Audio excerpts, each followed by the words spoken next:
जय हिंद दोस्तों, इग्नो वाला फौजी यूट्यूब चैनल में आपका स्वागत है। आज हम बात करेंगे BPAG 172 शासन, उसके मुद्दे और चुनौतियों के बारे में। ये सब्जेक्ट हमारा होने वाला है। इस वीडियो में हम पूरे जितने भी इम्पोर्टेंट इसके क्वेश्चन और आंसर है इसको इस वीडियो में देखेंगे। तो कल आपका 2 जून को इसका एग्ज़ाम है। एग्ज़ाम से पहले इसको एक बार रिव्यू कर लीजिएगा, आपको आइडिया लग जाएगा कि आपको कैसे क्वेश्चन आंसर करने हैं, कैसे इसका आंसर देना है और कैसे आपके एग्जाम में क्वेश्चन आने वाले हैं। तो इसको जस्ट एक बार थ्रो करना है कि 1 घंटे की वीडियो है, 1 घंटे से कम की होने वाली है। इसमें आपको आइडिया लग जाएगा कि आपका एग्जाम में कैसी तैयारी है, कैसे आपके क्वेश्चन आने वाले हैं, कैसे आपको आंसर देना है। एग्जाम में सभी क्वेश्चन को अटेम्प्ट करने के लिए वीडियो के अंत तक बने रहे, क्योंकि इस वीडियो में हम आपको 40 क्वेश्चन करवाएंगे। अगर आप 40 क्वेश्चन कर लेते हैं तो एग्जाम में जितने भी क्वेश्चन आने वाले हैं वो वीडियो के लास्ट में आपको पता लग जाएगा कि सभी क्वेश्चन आप अटेम्प्ट कर सकते हैं और आप अच्छे मार्क्स प्राप्त कर सकते हैं। इसलिए वीडियो को लाइक करें, चैनल को सब्सक्राइब करना ना भूलें। तो इसका पहले देख लेते हैं क्वेश्चन पेपर कि इसका क्वेश्चन पेपर कैसे आता है। तो ये हमारा क्या है, शासन, मुद्दे और चुनौती हैं, जो कि 100 मार्क्स का क्वेश्चन पेपर आएगा। 3 घंटे का आपको टाइम मिलेगा। आपको 5 प्रश्न करने हैं। इसमें आपको 2 भाग में डिवाइड किया गया है। तो एक भाग में कम से कम 2 प्रश्न करने ही हैं। तो एक भाग में 2 प्रश्न करने हैं, एक भाग में 3 करने हैं। तो एक भाग में टोटल कितने क्वेश्चन हैं? 4 क्वेश्चन है। दूसरे भाग में भी 4 क्वेश्चन है। तो एक में आपको क्या करना होगा, 4 में से 2 करने होंगे। एक में क्या करना होगा, 4 में से 3। या तो आप किसी में भी कर सकते हो, भाग 1 में भी 3 कर सकते हो या इसी में भी। तो ये आपका ऐसे क्वेश्चन होने वाला है। इसमें आपको क्या करना है, इसका आपको पहला क्वेश्चन मिलेगा। हम अब बात करते हैं डायरेक्ट, बिना टाइम वेस्ट किए, इसके डायरेक्ट क्वेश्चन एंड आंसर की। तो इसका पहला क्वेश्चन है हमारा, वैश्वीकरण के वैचारिक ढांचे को स्पष्ट कीजिए और इसके दृष्टिकोणों पर चर्चा कीजिए। तो इसमें आपको देखना क्या है कि वैश्वीकरण एक ऐसी प्रक्रिया है जिसके माध्यम से विश्व के विभिन्न देशों के बीच में आर्थिक, राजनीतिक, सामाजिक, सांस्कृतिक तथा तकनीकी संबंध अधिक गहरे और व्यापक हो जाते हैं। इसके परिणाम स्वरूप दुनिया एक वैश्विक गांव का रूप लेती जाती है, जहाँ पर वस्तुओं, सेवाओं, पूंजी, सूचना और विचारों का आदान प्रदान पहले की तुलना में अधिक तीव्र गति से हो जाता है। तो ये वैश्वीकरण के कारण होता है। अब हमें जानना है कि वैश्वीकरण ढांचा कैसा होता है हमारा, उसका वैचारिक ढांचा कैसा है। तो सबसे पहले उसकी जाननी होगी हमें अर्थव्यवस्था के बारे में, फिर उसके सामाजिक और सांस्कृतिक असर के बारे में जानेंगे, फिर पर्यावरणीय प्रभाव, राजनीतिक और व्यावसायिक प्रणाली के बारे में जानेंगे। इसको अगर मैं शॉर्ट में बताऊँ तो आपको एक एक पॉइंट में कैसे लिखना होगा। पहला पॉइंट इसका लिखना होगा इसके आर्थिक आयाम के बारे में। तो इसके आर्थिक आयाम क्या होंगे, विश्व अर्थव्यवस्था में आपसी एकीकरण होगा, अंतर्राष्ट्रीय व्यापार और निवेश में वृद्धि होगी, बहुराष्ट्रीय कंपनियों जो कि उसकी भूमिका का विस्तार होगा, मुक्त बाजार और उदारीकरण को बढ़ावा मिलेगा। दूसरा पॉइंट, इसके राजनीतिक आयाम क्या होंगे, देशों के बीच में पारस्परिक निर्भरता में वृद्धि होगी, अंतर्राष्ट्रीय संगठनों की मजबूत हो जाएंगे, वैश्विक नीतियों और समझौतों पर प्रभाव पड़ेगा, शासन व्यवस्था में वैश्विक मानकों का महत्व बढ़ेगा। तीसरा पॉइंट, सामाजिक और उसके सांस्कृतिक आयाम कैसे होंगे, उसका क्या असर पड़ेगा। तो देशों के बीच में सहयोग और पारस्परिक निर्भरता में वृद्धि होगी, अंतर्राष्ट्रीय संगठनों की मजबूत भूमिका होगी, वैश्विक नीतियों और समझौतों पर प्रभाव बढ़ेगा, शासन व्यवस्था में वैश्विक मानकों का महत्व बढ़ जाएगा। तो इसके राजनीतिक आयाम है, सामाजिक और सांस्कृतिक आयाम है। चौथा इसका देखेंगे, तकनीकी आयाम क्या होगा, सूचना और संचार प्रौद्योगिकी का तीव्र से विकास होगा, इंटरनेट और डिजिटल प्लेटफॉर्म के माध्यम से वैश्विक संपर्क होंगे, ज्ञान और सूचना का त्वरित प्रसार होगा। पांचवा इसमें पर्यावरणीय आयाम क्या होंगे, जलवायु परिवर्तन, प्रदूषण, पर्यावरण संरक्षण जैसे मुद्दों का वैश्विक स्वरूप होगा, पर्यावरण चुनौतियों के समाधान हेतु अंतर्राष्ट्रीय सहयोग होगा। तो कुछ वैश्वीकरण के प्रमुख दृष्टिकोण हैं, जैसे कि इसके दृष्टिकोणों की बात करूँ तो पहला, नव उदारवादी दृष्टिकोण होगा, जिसमें मुक्त व्यापार, खुली अर्थव्यवस्था का समर्थन होगा। मानता है कि वैश्वीकरण आर्थिक विकास और समृद्धि को बढ़ाता है, निजीकरण और बाजार आधारित सुधारों पर जोर देगा। दूसरा, इसमें क्या वैश्वीकरण के प्रमुख दृष्टिकोण में दूसरा होगा, मार्क्सवादी दृष्टिकोण, वैश्वीकरण को पूंजीवाद के विस्तार का समाधान मानता है, विकसित देशों द्वारा विकासशील देशों का आर्थिक शोषण होता है उस पर बल देगा, आर्थिक असमानता और विभाजन का वर्ग को बढ़ाने वाला होगा। तीसरा इसमें पॉइंट होगा कि रूपांतरण दृष्टिकोण, कि वैश्वीकरण के दृष्टिकोण में तीसरा दृष्टिकोण होगा रूपांतर दृष्टिकोण। चौथा दृष्टिकोण होगा इसमें संशयवादी दृष्टिकोण। तो ये इसके दृष्टिकोण होंगे। इसके जो वैचारिक ढांचे हैं उनके बारे में बात कर ली, दूसरा इसके दृष्टिकोणों के बारे में बात कर ली। तो ये क्वेश्चन हो गया। क्वेश्चन नंबर 2 देखेंगे, शासन की अवधारणा का प्रयोग कई संदर्भों में किया जा सकता है, इसकी हमें टिप्पणी करनी है। शासन की बात करेंगे। शासन एक व्यापक अवधारणा है जो केवल सरकार के कार्यों तक सीमित नहीं है, बल्कि इसमें सरकार, निजी क्षेत्र, नागरिक समाज और अन्य संस्थाओं के बीच में होने वाली सहभागिता और निर्णय निर्माण की प्रक्रिया में भी शामिल होती है। शासन का मुख्य उद्देश्य होता है समाज में संसाधनों का प्रभावी प्रबंधन, जल कल्याण और उत्तरदायित्व इसमें सुनिश्चित करना। ये क्या है, शासन की अवधारणा होगी। अब शासन की अवधारणा के विभिन्न संदर्भ के प्रयोगों की बात करेंगे कि इसके क्या क्या प्रयोग हैं। तो इसका पहला देखेंगे हम राजनीतिक संदर्भ। तो राजनीतिक संदर्भ क्या होता है कि शासन का सबसे अधिक उपयोग राजनीतिक व्यवस्था को समझने के लिए किया जाता है। यह बताता है कि सरकार किस प्रकार निर्णय लेती है और नीतियों को लागू करती है। तीसरा पॉइंट इसमें आएगा लोकतंत्र, पारदर्शिता, जवाबदेही और भागीदारी कैसे इस तत्व से जुड़े हैं। दूसरा इसमें शैक्षिक संदर्भ हमारे कैसे होंगे। तो शासन की अवधारणा शैक्षिक संस्थानों में भी उपयोगी है। यह छात्रों को सरकारी प्रक्रियाओं, राजनीतिक सिद्धांतों और विभिन्न शासनिक प्रणालियों के बारे में जानकारी देती है। फिर इसमें क्या होगा, व्यापारिक संदर्भ होगा, फिर हमारा सामाजिक संदर्भ होगा। इनको आप एक एक बार करके देख सकते हैं, क्योंकि ये हम शॉर्ट वीडियो बना रहे हैं, इसमें आपको बस हेडलाइन बताएंगे, क्योंकि आपकी तैयारी तो हो चुकी होगी या नहीं हो रही है, तो आपको एग्जाम में लास्ट दिन में बस इसके की पॉइंट लिखने हैं और एग्जाम में जाके लिखना है, क्योंकि लास्ट दिन में तैयारी इतनी हो पाएगी। तो सामाजिक संदर्भ में क्या होगा, शासन की अवधारणा सामाजिक न्याय, अधिकारों की सुरक्षा और समाज में समर्थन की प्रक्रिया को व्यक्त करती है। तो इस प्रकार क्या है, शासन की अवधारणा का उपयोग समाज, राजनीति, व्यापार और शैक्षणिक संस्थानों में अन्याय, राजनीतिक समझ और सामाजिक न्याय को समझने के लिए किया जाता है। तो ये हमारा क्वेश्चन नंबर 2 था। अब देखते हैं क्वेश्चन नंबर 3। शासन प्रक्रिया में हितधारक भागीदारी के रूपों का वर्णन करना है हमें। तो थर्ड क्वेश्चन में हमें क्या देखना है, हितधारक क्या होते हैं। हितधारक के रूप में इसको जानेंगे पहले। तो हितधारक वे व्यक्ति या समूह या संस्थाएं होती हैं जो किसी नीति, कार्यक्रम या निर्णय से प्रत्यक्ष या अप्रत्यक्ष रूप से प्रभावित होती हैं। आधुनिक शासन व्यवस्था में केवल सरकार ही नहीं बल्कि नागरिक, निजी क्षेत्र, गैर सरकारी संगठन, अंतर्राष्ट्रीय संस्थाएं भी महत्वपूर्ण इसमें भूमिका निभाती है। इसलिए शासन प्रक्रिया को अधिक प्रभावी, पारदर्शी, उत्तरदायित्व बनाने के लिए हितधारक है जो उनकी भागीदारी अवश्य मानी गई है। तो हितधारकों की भूमिका बहुत आवश्यक है शासन प्रक्रिया में भागीदारी को सुनिश्चित करने के लिए। तो इसको जानने के लिए शासन प्रक्रिया है हमारी, तो शासन प्रक्रिया में हितधारक भागीदारी के प्रमुख रूप कौन कौन से हैं। तो उनके रूपों में सबसे पहले देखेंगे नागरिकों की भागीदारी को देखना जरूरी है। जो लोकतांत्रिक शासन का सबसे महत्वपूर्ण आधार है वो नागरिकों की भागीदारी है। नागरिक मतदान, जन सुनवाई, सामाजिक अंकेक्षण और जन आंदोलनों के माध्यम से शासन में योगदान देते हैं। इससे क्या होगी, सरकार जनता की आवश्यकताओं और अपेक्षाओं को बेहतर ढंग से समझ पाती है। दूसरा इसमें स्थानीय संगठनों की भागीदारी। ग्राम पंचायत, नगर निकाय, स्वयं समूह तथा सामुदायिक संगठन स्थानीय शासन में सक्रिय भूमिका निभाते हैं। ये संस्थाएं स्थानीय समस्याओं की पहचान, समाधान में सहायता करती हैं, विकेंद्रीकरण को मजबूत करती है। विकेंद्रीकरण को मजबूत बनाने में इनकी महत्वपूर्ण भूमिका होती है, इसलिए स्थानीय संगठनों की भागीदारी बहुत जरूरी है। थर्ड इसमें है व्यावसायिक समुदाय की भागीदारी। तो व्यावसायिक समुदाय में उद्योगों की सहयोगी भागीदारी की शासन प्रक्रिया में नीतियों का विकास और कार्यान्वयन की महत्वपूर्ण भूमिका होती है। ये समुदाय अपने हितों की रक्षा के लिए सरकारी निर्णयों को प्रभावित कर सकते हैं, नीतियों के विकास में उनकी सहायता कर सकते हैं। चौथा इसमें आएगा अंतर्राष्ट्रीय संगठनों की भागीदारी। अंतर्राष्ट्रीय संगठनों की भागीदारी विशेष रूप से विश्व स्तर पर शासन प्रक्रिया में महत्वपूर्ण होती है। ये संगठन विभिन्न ग्लोबल मुद्दों पर समझौते करते हैं, अंतर्राष्ट्रीय नीतियों के निर्माण में सहायक होते हैं।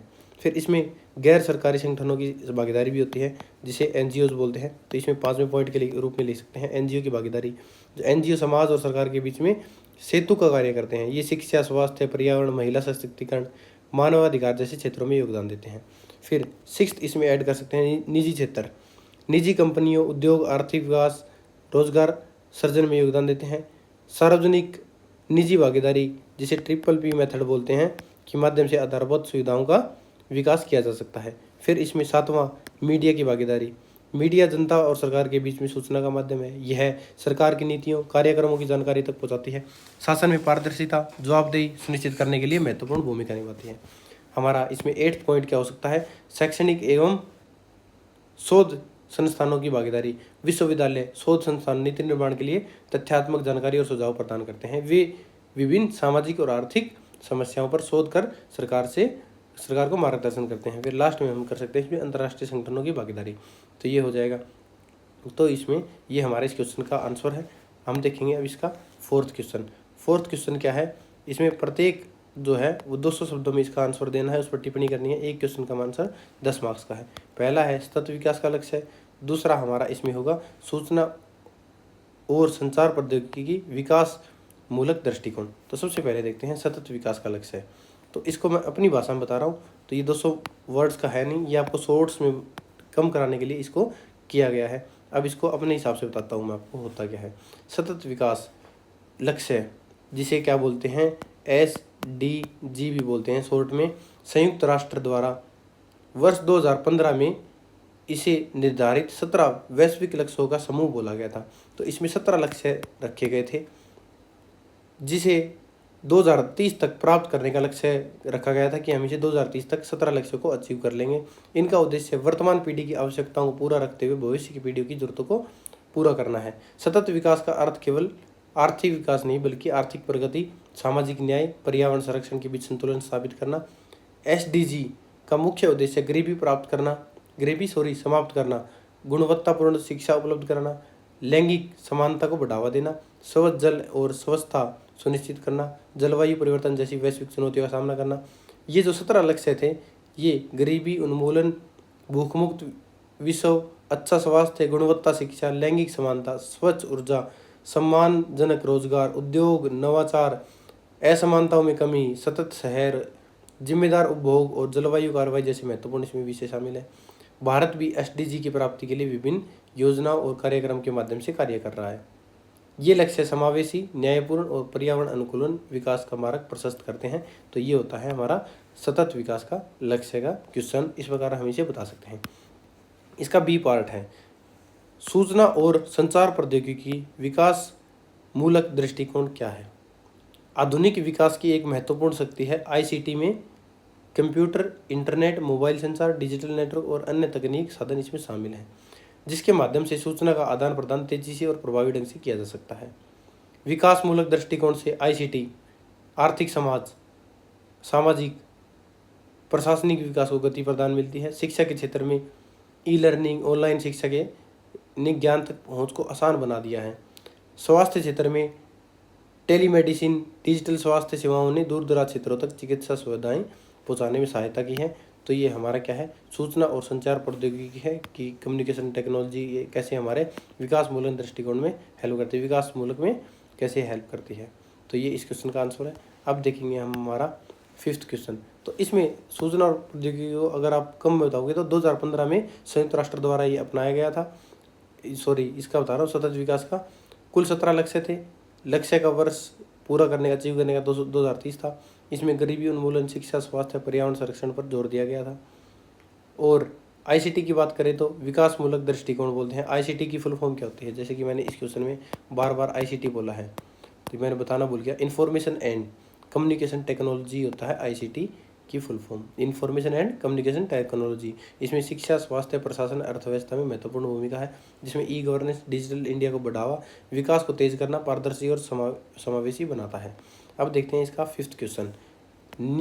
निगमित शासन की अवधारणा की व्याख्या कीजिए, इसके सिद्धांतों को स्पष्ट कीजिए। निगमित शासन के बारे में जानना कि ये होता क्या है। तो इसका अर्थ है उन नियमों से, प्रक्रिया और व्यवस्थाओं से जिसके माध्यम से कंपनी, संगठन का संचालन नियंत्रित किया जा सकता है। यह सुनिश्चित करता है कि संगठन पारदर्शी, उत्तरदायी, नैतिक तरीके से कार्य कर रहे हैं, सभी हितधारकों के हितों की रक्षा हो। तो ये क्या है हमारा निगमित शासन। निगमित शासन समझिए क्या होता है। तो निगमित शासन का मुख्य उद्देश्य संगठन में सुशासन स्थापित करना, संसाधनों का कुशल उपयोग करना, सुनिश्चित करना कि वह निवेशक, कर्मचारियों, ग्राहकों और समाज के प्रति जवाबदेही बनाए रखें। वर्तमान वैश्विक अर्थव्यवस्था में निगमित शासन किसी भी संगठन की विश्वसनीयता और दीर्घकालीन सफलता का महत्वपूर्ण आधार है। अब जानते हैं निगमित शासन के मुख्य सिद्धांत में क्या क्या शामिल है। सबसे पहले इसमें अगर बात करूँ तो मैं पारदर्शिता और जवाबदेही होनी चाहिए, क्योंकि संगठन की नीतियाँ, निर्माण और वित्तीय गतिविधियों की स्पष्ट जानकारी उपलब्ध होनी चाहिए। फिर दूसरी इसमें क्या है, जवाबदेही होनी चाहिए। पहला है पारदर्शिता होनी चाहिए, दूसरी इसमें जवाबदेही होनी चाहिए। प्रबंधन और जो निदेशक मंडल है अपने कार्यों के लिए उत्तरदायी हैं, उनके लिए निर्णयों के परिणाम की जिम्मेवारी स्वीकार करनी होती है। तो ये जवाबदेही होती है। फिर इसमें क्या है, निष्पक्षता होनी चाहिए हमारी। इसमें ऐड किया गया नहीं किया गया, इसमें आप लिख लो। अगला पॉइंट है निष्पक्षता होनी चाहिए। सभी हितधारकों के साथ समान न्यायपूर्ण व्यवहार किया जाना चाहिए। शेयरधारकों, कर्मचारियों, ग्राहकों के अधिकारों का सम्मान किया जाना चाहिए। फिर क्या होना चाहिए, अगला पॉइंट क्या है, उत्तरदायित्व होना चाहिए। संगठन को सामाजिक, आर्थिक, पर्यावरणीय दायित्वों का पालन करना चाहिए। कॉर्पोरेट सामाजिक उत्तरदायित्व इसी सिद्धांत का हिस्सा है। 5वां पॉइंट हमारा क्या होगा, नैतिकता और ईमानदारी। इसमें क्या है, संगठन के सभी कार्य नैतिक मूल्यों और ईमानदारी पर आधारित होने चाहिए, भ्रष्टाचार और अनैतिक नीतियों से बचना चाहिए। फिर इसमें क्या है, सहभागिता होनी चाहिए, निर्णय निर्माण प्रक्रिया में सभी हितधारकों की भागीदारी को महत्व दिया जाता है, इससे बेहतर संतुलन निर्णय लिए जा सकते हैं। स्वावलंबी होना चाहिए, दक्षता होनी चाहिए, प्रबंधन होना चाहिए, सरकारी स्वामित्व होना चाहिए, ये सभी इसमें क्या है, जरूरी है। निगमित शासन के मुख्य सिद्धांत ये होने चाहिए। तो ये हमारा क्वेश्चन था। अगला क्वेश्चन है क्वेश्चन नंबर 6, जवाबदेही की अवधारणा की व्याख्या कीजिए, पारदर्शिता और जवाबदेही की प्रासंगिकता का उल्लेख कीजिए। इस क्वेश्चन को समझने के लिए सबसे पहले हमें समझना होगा कि जवाबदेही की अवधारणा क्या होती है, फिर इसके बाद हम समझेंगे कि पारदर्शिता और जवाबदेही की प्रासंगिकता को। तो सबसे पहले जानते हैं जवाबदेही, जो कि एक सुशासन का एक महत्वपूर्ण तत्व है। इसका अर्थ है कि कोई व्यक्ति, संस्था, सरकारी अधिकारी अपने कार्यों, निर्णयों, उनके परिणामों के लिए उत्तरदायी हो। यदि कोई निर्णय लिया जाता है या कोई कार्य किया जाता है तो उसके बारे में संबंधित लोगों को जानकारी देना, उसके परिणामों की जिम्मेदारी स्वीकार करना जवाबदेही कहलाता है। लोकतांत्रिक शासन व्यवस्था में जवाबदेही यह सुनिश्चित करती है कि सत्ता का उपयोग जनहित में हो तथा अधिकारी और संस्थाएं अपने अधिकारों का दुरुपयोग न करें। यह नागरिकों और सरकार के बीच में विश्वास स्थापित करने का एक महत्वपूर्ण माध्यम है, जिसे जवाबदेही बोलते हैं। अब इसमें बात करते हैं पारदर्शिता का अर्थ क्या होता है। पारदर्शिता हमने देख लिया जवाबदेही की अवधारणा की जवाबदेही क्या होती है। अब बात करते हैं पारदर्शिता की, बात करते हैं। तो पारदर्शिता का अर्थ है कि सरकारी नीतियां, निर्णय, योजना और कार्य प्रणाली जनता के लिए खुली और स्पष्ट हो। नागरिकों को यह जानने का अधिकार हो कि सरकार किस प्रकार निर्णय ले रही है और सार्वजनिक संसाधनों का उपयोग कैसे किया जा रहा है। तो ये हमारी जिसे ट्रांसपेरेंसी बोलते हैं और पारदर्शिता बोलते हैं। पारदर्शिता और जवाबदेही की प्रासंगिकता की बात करें अब इसमें टोटल ओवरऑल, तो ये क्या करती है, सुशासन को बढ़ावा देती है पारदर्शिता, जिससे क्या है, सुशासन बढ़ेगा। इसमें पारदर्शिता और जवाबदेही सुशासन की आधारशिला है। ये प्रशासन को अधिक प्रभावी और जनामुख बनाते हैं। तो पहला पॉइंट हो गया। दूसरा पॉइंट इसमें क्या लिखोगे, भ्रष्टाचार में कमी होती है। जब निर्णय और प्रक्रियाएं सार्वजनिक हो जाती हैं तो भ्रष्टाचार और अनियमितताओं की संभावना कम हो जाती है। सार्वजनिक निगरानी को बढ़ावा मिलता है। तीसरा पॉइंट इसमें क्या ऐड करना है आपको, बेहतर निर्णय निर्माण हो जाता है। पारदर्शी व्यवस्था में जानकारी आसानी से उपलब्ध होती है, इससे अधिक तर्कसंगत और जनहित निर्णय लिए जा सकते हैं। फिर इसका फोर्थ पॉइंट क्या हो जाएगा, नागरिकता सहभागिता को प्रोत्साहन। लोग क्या करेंगे, शासन प्रक्रिया में सक्रिय रूप से भाग लेते हैं। जन सुनवाई, सामाजिक आकर्षण और सूचना का अधिकार, जिसे आरटीआई बोलते हैं, जैसे मजबूत होते हैं। फिर हमारा इसका पांचवा और लास्ट पॉइंट क्या है, संसाधनों का प्रभावी उपयोग। सरकारी धन और संसाधनों के उपयोग पर निगरानी रहती है, अपव्यय और दुरुपयोग को रोका जा सकता है।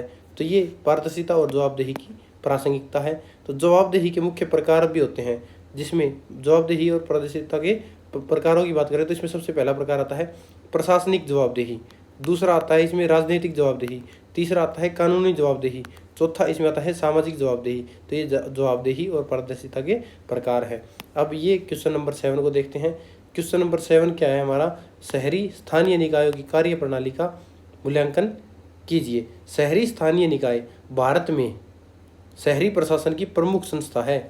74वें संविधान संशोधन जो कि 1992 में हुआ था, इसके माध्यम से इन्हें स्थानीय निकायों को संवैधानिक दर्जा प्रदान किया गया था। नगर निगम, नगर परिषद और नगर पंचायत इसके मुख्य रूप हैं। इसका मुख्य उद्देश्य है शहरी क्षेत्रों में नागरिक सुविधाओं का प्रबंधन और स्थानीय विकास को बढ़ावा देना है। तो ये संविधान के 74वें संविधान संशोधन में स्थानीय निकाय को, जिसमें नगर निगम वगैरह, इनको क्या दिया था, अधिकार दिए थे। 73वें संविधान संशोधन में ग्रामीण पंचायत वगैरह उनको अधिकार दिए गए थे स्थानीय निकाय को। तो ये शहरी स्थानीय निकाय प्रणाली का मूल्यांकन कैसे करेंगे, तो इसको मूल्यांकन करने के लिए कुछ मुख्य पहलू है। उसमें सबसे पहले क्या है, नागरिक प्रशासनिक क्षमता, तो इसको आप अपने हिसाब से भी लिख सकते हो। दूसरा है इसका वित्तीय प्रबंधन कर सकते हैं, सेवा प्रदान करते हैं, जनसंख्या की वृद्धि में प्रबंधन कर सकते हैं, सामुदायिक सहभागिता कर सकते हैं, सुरक्षा और सहयोग होगा इसमें, सुरक्षा और सुरक्षा लिख रखा है। समुदाय के लिए प्रासंगिकता, स्थानीय शासन की दृष्टि से प्रभाविता, ये इसके क्या है, मुख्य पॉइंट है, मुख्य बिंदु हैं, जिनसे आप इनके पहलुओं से स्थानीय निकायों की कार्यप्रणाली को जान सकते हैं। सबसे पहले आपको जानना होगा इसमें प्रशासनिक क्षमता क्या होती है इसकी। शहरी स्थानीय निकाय की प्रशासनिक क्षमता का मूल्यांकन करना बहुत जरूरी है। यह संस्थाएं नगरीय विकास योजनाओं की अच्छी प्रबंधन करती है, जिसमें जनता की आवास, स्वच्छता, परिवहन, अन्य सेवाओं का समय समय पर और उचित वित्तीय संसाधनों का प्रबंधन इसमें शामिल है। दूसरा है इसका वित्तीय प्रबंधन। तो वित्तीय प्रबंधन में सब संपत्ति कर, जल कर, लाइसेंस शुल्क और सरकारी अनुदान इनके प्रमुख आय के स्रोत हैं। अधिकांश निकाय वित्तीय संसाधनों की कमी से जूझते हैं, जिससे विकास कार्य प्रभावित होते हैं। फिर अगला आता है इसमें सेवा प्रदान। तो इसमें क्या है कि शहरी स्थानीय निकायों का मूल्यांकन गांव उनकी जो सेवा प्रदान क्षमता है के आधार पर भी होना चाहिए। उन्हें अपने क्षेत्र में स्वच्छता, जल, विद्युत, सड़क, ट्रांसपोर्ट, स्वास्थ्य सेवाएं, अन्य महत्वपूर्ण सार्वजनिक समस्याओं की समय समय पर उचित उपलब्धता को प्रदान करने की क्षमता का मूल्यांकन किया जाता है। फिर जनसंख्या वृद्धि की प्रबंधन। अगर ज़्यादा जनसंख्या वृद्धि हो रही है तो जनसंख्या वृद्धि और शहरीकरण को ये क्या चुनौती देती हैं। तो तेजी से बढ़ते शहरीकरण के कारण आवास, यातायात, प्रदूषण और जल की समस्याओं बढ़ रही है। कई निकाय इन चुनौतियों का प्रभावी ढंग से सामना करने में कठिनाई अनुभव करते हैं। फिर आता है इसमें सामुदायिक सहभागिता। तो इसमें क्या है, वार्ड समितियां, जन सुनवाई, सामाजिक अंगीक्षण माध्यम से नागरिकों की भागीदारी बढ़ाने का प्रयास किया जाता है। कई क्षेत्रों में जन भागीदारी अभी भी सीमित है। फिर सुरक्षा की बात करते हैं। तो सुरक्षा में क्या आता है, इसमें शहरी स्थानीय निकायों अपने क्षेत्र की सुरक्षा और सुरक्षा के मामलों में संभालन का आवश्यक होता है। यह स्थानीय लागतों को न्याय संगति से व्यय करने और नागरिकों के लिए सुरक्षित और निसंतुष्टि मुक्त माहौल बनाने के लिए मदद करता है। फिर सातवां इसका पॉइंट है समुदाय के लिए प्रासंगिकता। स्थानीय शहरी सरकारी स्थानीय निकायों की कार्यप्रणाली का मूल्यांकन अपने क्षेत्र के सामुदायिक और सामाजिक मानकों के आधार पर किया जाना चाहिए। आठवां पॉइंट है स्थानीय शासन की दृष्टि से प्रभाविता। शहरी स्थानीय निकायों की कार्यप्रणाली की प्रभाविता उनके स्थानीय शासन की नीतियों और उनके प्रभाव के आधार पर मूल्यांकन करनी चाहिए। यह उनकी स्थानीय समस्याओं के हल की प्राधान्यता, उनके समाधानों के लिए प्रभावी नीतियों के लिए के प्रस्ताव के साथ संबंधित है। इन सभी पहलुओं का मूल्यांकन करके शहरी स्थानीय निकाय की कार्यप्रणाली को समग्र विश्लेषण किया जा सकता है। ये क्या होती हैं, उनके विकास और सुधार के लिए महत्वपूर्ण है। तो ये क्वेश्चन बहुत इंपॉर्टेंट है, कई बार इस एग्जाम में आ सकता है, इसलिए मैंने इसको पूरा क्वेश्चन को करवाया है। अगला क्वेश्चन देखते हैं, क्वेश्चन नंबर 8। क्वेश्चन नंबर 8 हमें क्या बताता है, निम्नलिखित में से टिप्पणी करनी है। दोनों पर हमें क्या है, एक को 200 शब्द में करना है। तो इसमें क्या करोगे, पहली किस पे है, मानव विकास की अवधारणा। दूसरा है नागरिक घोषणा पत्र। तो सबसे पहले जानते हैं मानव विकास की अवधारणा। जैसे जैसे मैं बोलता जाऊं वैसे उसको सुनते जाना, फिर आपको वैसे ही करना है।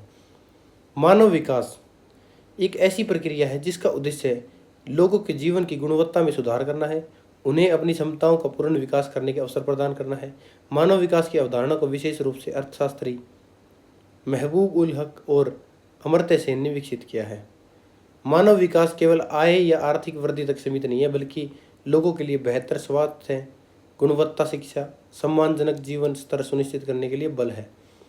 संयुक्त राष्ट्रीय विकास कार्यक्रम जिसे बोलते हैं UNDP द्वारा मानव विकास को मापने के लिए मानव विकास सूचांक, जो कि हर साल लिस्ट जारी होती है कि मानव सूचांक लिस्ट के आधार पर कौन सा देश किस लेवल पर है। आज के दिन इंडिया की स्थिति इसमें बहुत डाउन है। अगर 150 देशों की कंट्री में देखोगे तो हमारा स्थान 130 प्लस स्थान पर होगा मानव विकास सूचांक में, जिसके 3 प्रमुख आयाम शामिल होते हैं, स्वास्थ्य के आधार पर, शिक्षा के आधार पर और आय के आधार पर। हम तीनों में पिछड़े हुए हैं। हमारे देश का स्वास्थ्य भी डाउन है, हमारे देश का शिक्षा के एजुकेशन डिपार्टमेंट में भी हम डाउन है।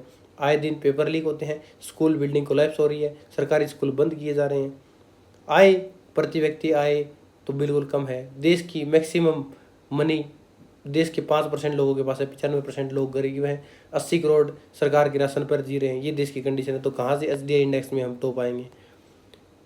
मानव विकास का उद्देश्य लोगों की स्वतंत्रता, अवसरों, विकल्पों का विस्तार करना है, ताकि वे अपने जीवन के बारे में बेहतर निर्णय ले सकें। यह सामाजिक न्याय, लैंगिक समानता, गरीबी उन्मूलन और सतत विकास को बढ़ावा देते हैं। इस प्रकार मानव विकास एक व्यक्ति केंद्रित विकास और दृष्टिकोण है, जो आर्थिक विकास के साथ साथ मानव कल्याण और सामाजिक प्रगति पर भी जोर देता है। अगला है इसका दूसरा B पार्ट, नागरिक घोषणा पत्र क्या होता है। नागरिक घोषणा पत्र एक ऐसा दस्तावेज है जिसमें किसी सरकारी विभाग या सार्वजनिक संस्था द्वारा नागरिकों को प्रदान की जाने वाली सेवाएं, उनके मानक, समय सीमा तथा शिकायत निवारण की व्यवस्था का स्पष्ट विवरण दिया जाता है। नागरिक घोषणा पत्र की शुरुआत 1991 में ब्रिटेन में हुई थी। भारत में इसे 1997 में लागू किया गया। ब्रिटेन में कब किया गया था, 1991 में ब्रिटेन में हुआ, 1997 में इंडिया में लागू किया गया। प्रशासनिक सुधारों के तहत लागू किया गया। इसका मुख्य उद्देश्य प्रशासन को अधिक पारदर्शी बनाना, जवाबदेही, उत्तरदायी और नागरिक केंद्रित बनाना था। नागरिक घोषणा पत्र में यह बताया जाता है कि संस्था कौन सी सेवाएं प्रदान करेगी, सेवाएं कितने समय में उपलब्ध होगी, नागरिकों के अधिकार जिम्मेदारियां क्या हैं तथा शिकायत होने पर उसका समाधान कैसे किया जाएगा। ये नागरिक घोषणा पत्र है। यह प्रशासन नागरिकों के बीच में विश्वास बढ़ाने, सेवा के वितरण की गुणवत्ता सुधारने महत्वपूर्ण भूमिका निभाता है।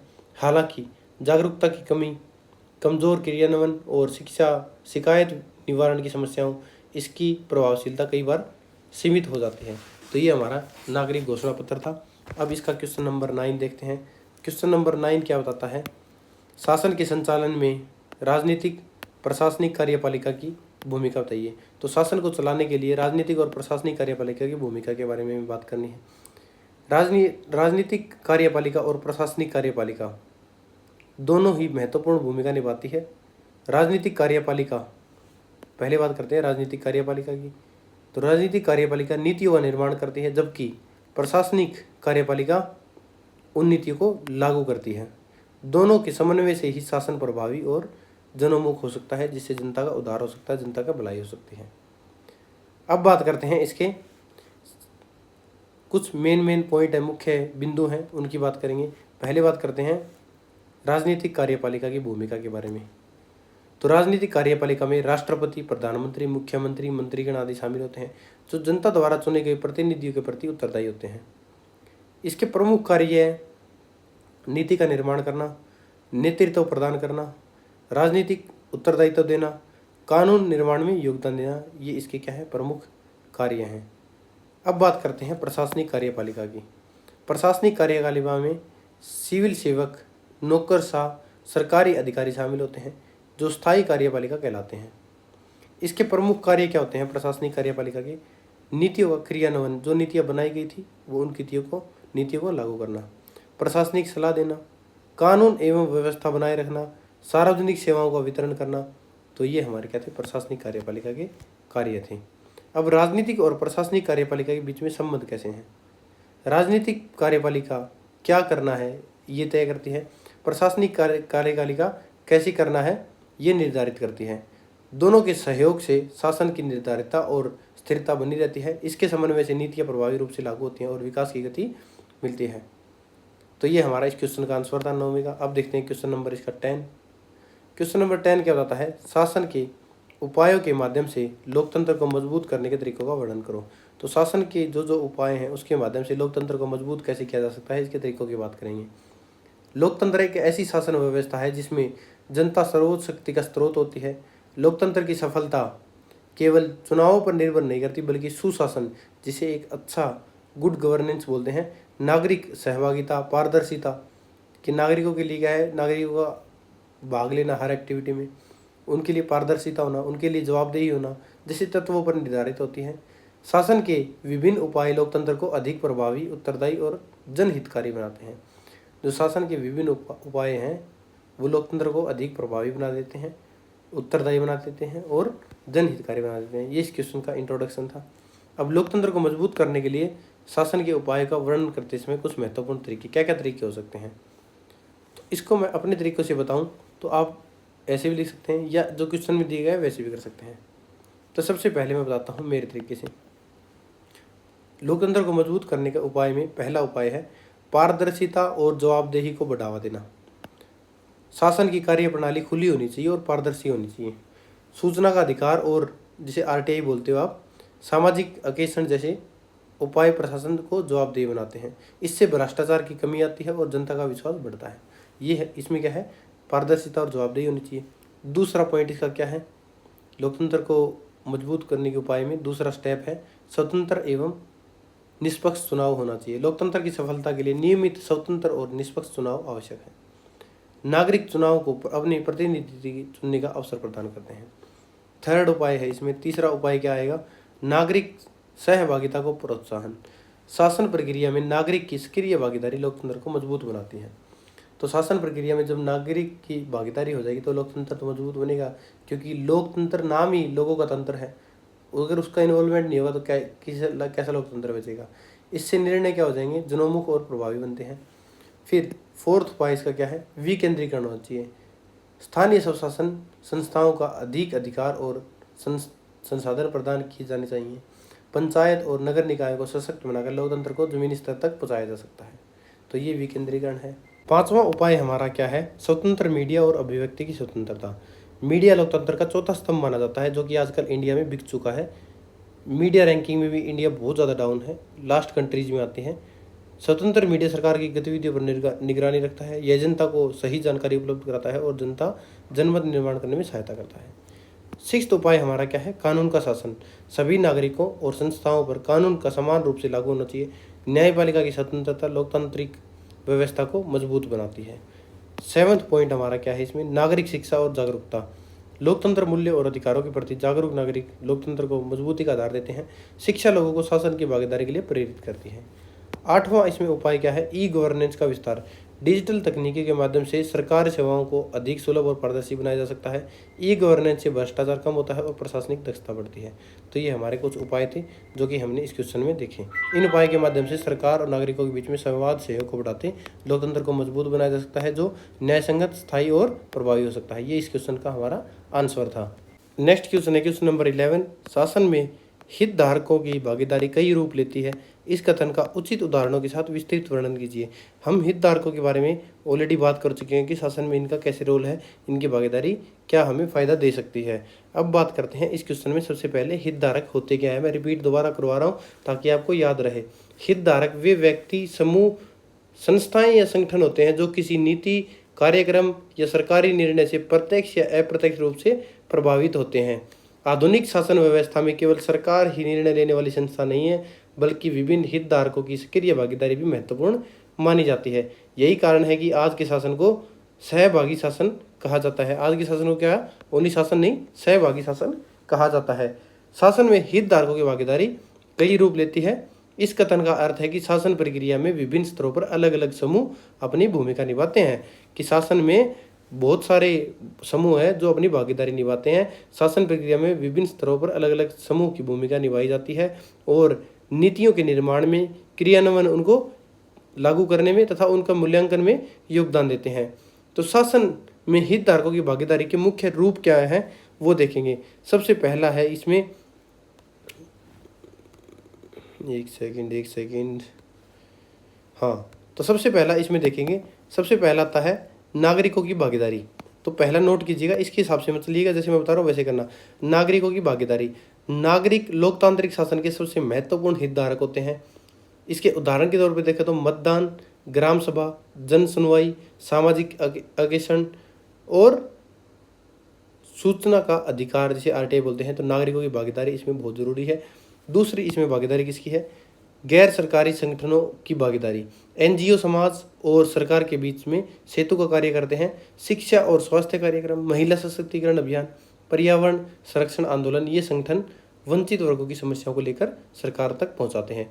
निजी क्षेत्रों की भागीदारी, जो कि हमारा थर्ड पॉइंट है, निजी क्षेत्रों की भागीदारी। व्यापारिक संस्थाएं और उद्योग आर्थिक विकास की महत्वपूर्ण भूमिका निभाते हैं। जो हमारी व्यापारिक संस्था है और उद्योग है वो आर्थिक विकास में बहुत ही महत्वपूर्ण भूमिका निभाते हैं। तो इसमें पब्लिक प्राइवेट पार्टनरशिप होगी, स्मार्ट सिटी परियोजनाएं होगी, आधारभूत संरचना का विकास हो गया, ये इसके उदाहरण हैं। फोर्थ हम देखेंगे इसमें स्थानीय स्वशासन संस्थाओं की भागीदारी। पंचायतें, नगर निकाय स्थानीय स्तर पर शासन को प्रभावी रूप से बनाते हैं। ग्राम पंचायत, नगर निगम, नगर परिषद, ये सभी संस्थाएं स्थानीय आवश्यकताओं के अनुसार विकास योजनाएं तैयार करती हैं। पांचवा इसमें क्या आएगा हमारा? मीडिया की भागीदारी। मीडिया लोकतंत्र का चौथा स्तंभ है। सरकारी योजनाओं की जानकारी, भ्रष्टाचार और अनियमितताओं को उजागर करना, जनमत निर्माण करना, ये मीडिया की भागीदारी है।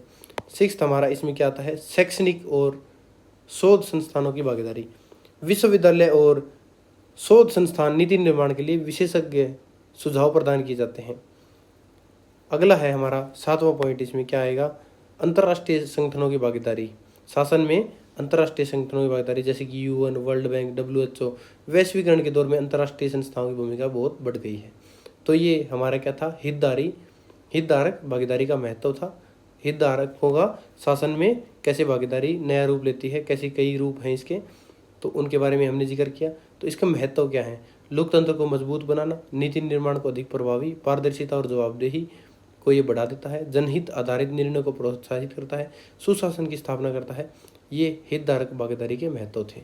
नेक्स्ट क्वेश्चन हमारा है क्वेश्चन नंबर 12, जो हम देखेंगे। अगर आप इसको इस हिसाब से भी कर सकते हो कि इसमें बताया गया है कि उद्यमिता और व्यापारी समूह इसमें भागीदारी निभाएंगे, नागरिक समूह और गैर लाभकारी संगठन जैसे एनजीओ भागीदारी निभाएंगे, स्थानीय निकाय और जो प्रदेशों की सरकार है वो भागीदारी निभाएगी, शिक्षा के संस्थान और शोध संस्थान है वो भागीदारी। ये भी ठीक है। जो मैंने करवाया वो थोड़ी सिक्वेंस लगा, छोटा क्वेश्चन है, आपको जल्दी रिवाइज होगा, याद करने में आसानी होगी, इसलिए बताया है। अगर लंबा टाइम होता तो मैं इसी हिसाब से करवाता इसको।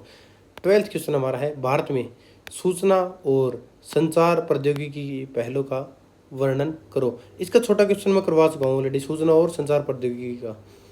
सूचना और संचार प्रौद्योगिकी जिसे शॉर्ट में आईसीटी भी बोलते हैं, इंफॉर्मेशन एंड कम्युनिकेशन टेक्नोलॉजी, ये इसकी फुल फॉर्म है, सूचना और संचार प्रौद्योगिकी की। इसमें आईसीटी आधुनिक विकास का एक महत्वपूर्ण आधार है।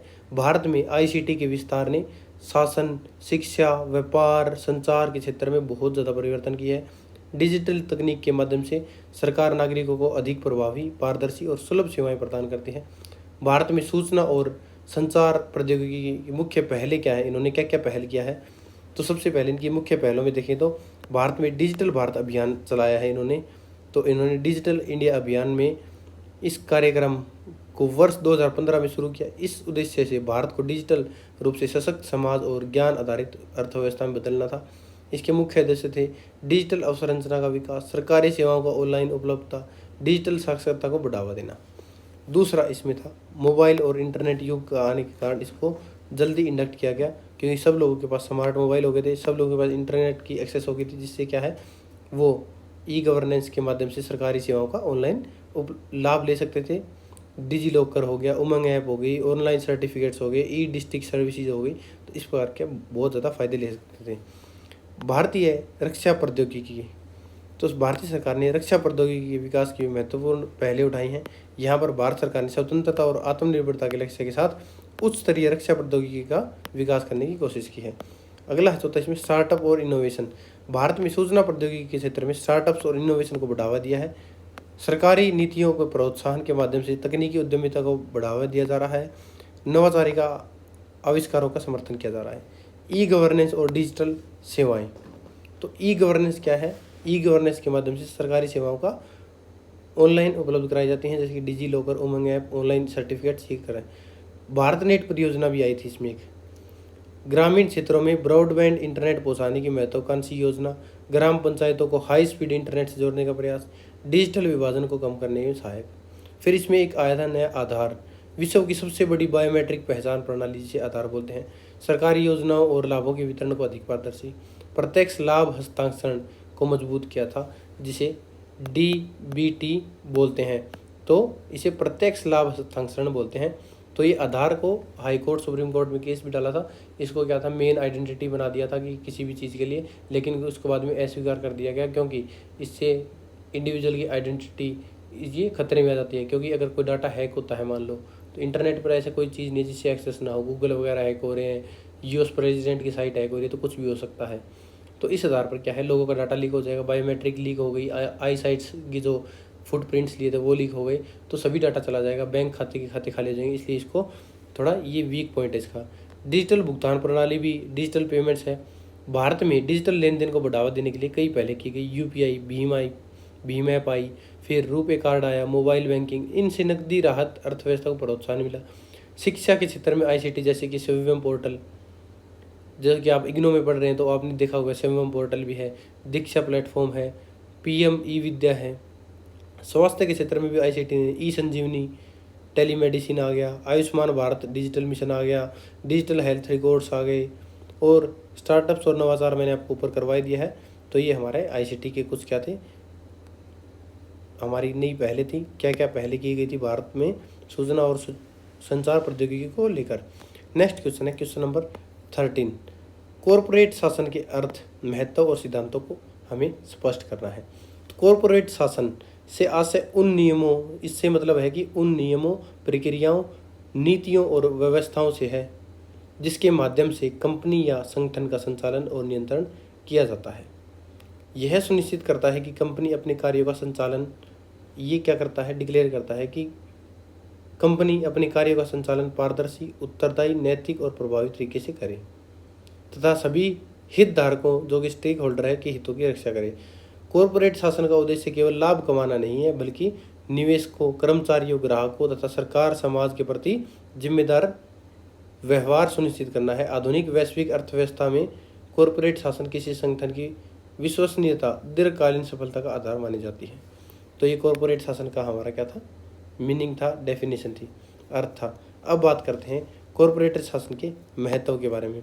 तो इसकी मैं हेडिंग बताता जाता हूँ, वो आप कर लेना। गोपनीयता और पारदर्शिता इसमें महत्व आता है। सामाजिक और पर्यावरणीय उत्तरदायित्व, अच्छे संबंधों का निर्माण। इसके साथ साथ पारदर्शिता भी आता है, जो कि हमने कर लिया। गोपनीयता हमने कर लिया। इसमें जवाबदेही सुनिश्चित करना भी आता है। निवेशकों को आकर्षित करना भी आता है। भ्रष्टाचार और कुप्रबंधन में कमी भी आता है। सतत विकास को बढ़ावा देना, ये सारे इसके महत्व हैं जो कि मैंने बताए हैं, वो भी कर लेना। अब इसके सिद्धांत की बात करते हैं।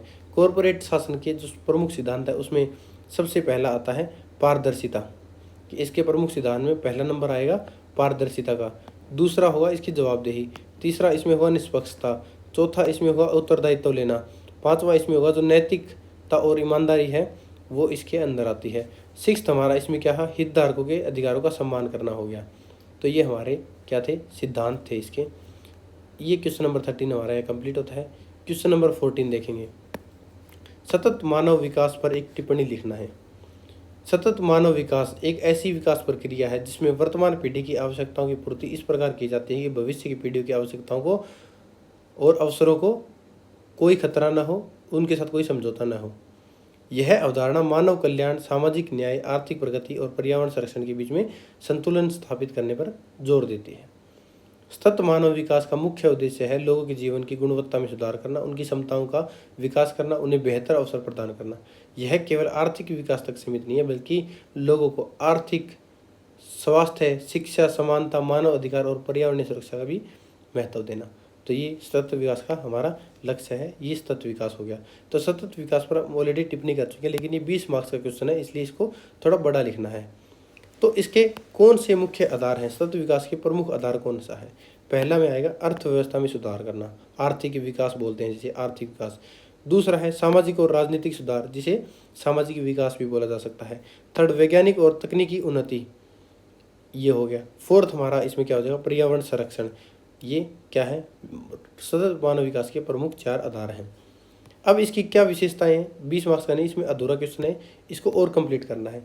इसमें नेक्स्ट हेडिंग ऐड करनी है कि इसकी क्या विशेषताएं हैं, सतत विकास की विशेषताएं क्या हैं।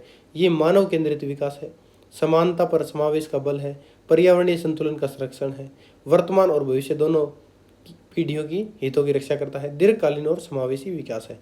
ये इसकी क्या है, विशेषताएं हैं। अब बात करते हैं इसके महत्व की, कि इसका महत्व क्या है।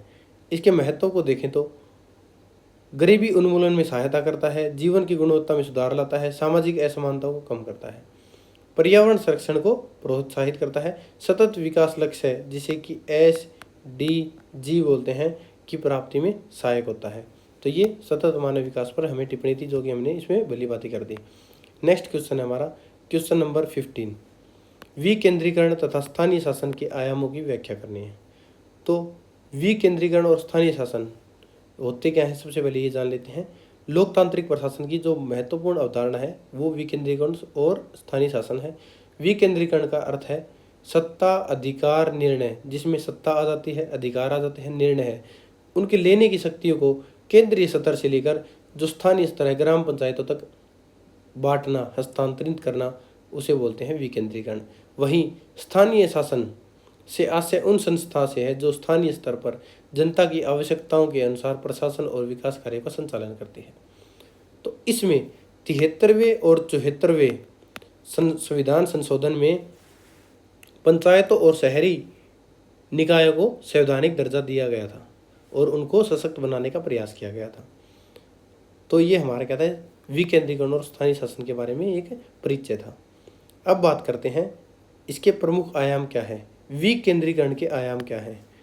तो विकेंद्रीकरण के आयाम देखेंगे तो सबसे पहले इसमें आता है, विकेंद्रीकरण में सबसे पहला पॉइंट क्या आएगा, राजनीतिक विकेंद्रीकरण। पॉलिटिक्स में विकेंद्रीकरण, सत्ता में जैसे कि स्थानीय स्तर पर जनता का निर्णय लेने की प्रक्रिया में भागीदारी का अवसर दिया जाता है। पंचायत और नगर निकाय को इस चुनाव के प्रमुख उदाहरण है। लोकतंत्र को जमीनी स्तर तक पहुंचाया जाता है। ये हमारा है राजनीतिक विकेंद्रीकरण। दूसरा विकेंद्रीकरण के टाइप में कौन सा आता है? प्रशासनिक विकेंद्रीकरण। प्रशासन अधिकारों जिम्मेदारियों का वितरण विभिन्न स्तरों पर किया जाता है। स्थानीय संस्थाएं अपने क्षेत्र की समस्याओं का समाधान है वो खुद करती हैं। प्रशासन को अधिक प्रभावी और उत्तरदायी इसमें बनाया जाता है। थर्ड पॉइंट इसमें क्या आएगा? वित्तीय विकेंद्रीकरण। स्थानीय निकायों को कर लगाने, राजस्व संग्रह करने, वित्तीय संसाधनों का उपयोग करने का अधिकार प्रदान किया जाता है। इससे विकास कार्य के लिए वित्तीय सहायता खुद ही उनको प्राप्त हो जाती है। फिर बात करते हैं इसमें विकेंद्रीकरण को देखने के बाद अब दूसरा देखेंगे इसमें स्थानीय शासन। स्थानीय शासन के आयाम क्या हैं? तो इसमें सबसे पहला देखेंगे हम क्या है? ग्रामीण स्थानीय शासन। पंचायती राज संस्थाओं के माध्यम से ये संचालित होते हैं।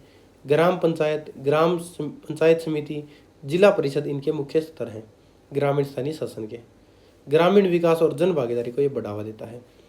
दूसरे आयाम में क्या आएगा? शहरी स्थानीय शासन। तो इसमें दो लेवल होते हैं, एक तो ग्रामीण स्थानीय शासन होता है, एक शहरी स्थानीय शासन होता है। शहरी स्थानीय शासन में क्या होता है? नगर निगम, नगर परिषद, नगर पंचायत के माध्यम से संचालित होते हैं। शहरी क्षेत्रों में जलापूर्ति, स्वच्छता, सड़क और स्वास्थ्य सेवाओं का प्रबंधन करती है। तीसरा आयाम इसमें है जन भागीदारी। स्थानीय शासन का प्रमुख आधार जनता की भागीदारी है। ग्राम सभा और वार्ड समितियों इसके उदाहरण है। निर्णय को अधिक और लोकतांत्रिक जनोन्मुख बनाती है। फोर्थ पॉइंट देखें तो इसका फोर्थ पॉइंट क्या होगा? उत्तरदायित्व एवं पारदर्शिता। स्थानीय संस्थाएं जनता के प्रति सीधी जवाबदेही होती है, तो उत्तरदायित्व लेना और पारदर्शिता होना इसमें बहुत ज़्यादा जरूरी है। ये इसके स्थानीय शासन के आयाम होने चाहिए। तो ये इस क्वेश्चन का हमारा आंसर है। Question number 15 complete. नेक्स्ट देखते हैं क्वेश्चन नंबर 16। कॉरपोरेट सामाजिक दायित्व की प्रासंगिकता को उजागर कीजिए। तो कॉरपोरेट के बारे में जान चुके हैं हम। कॉरपोरेट सामाजिक दायित्व के बारे में जानते हैं।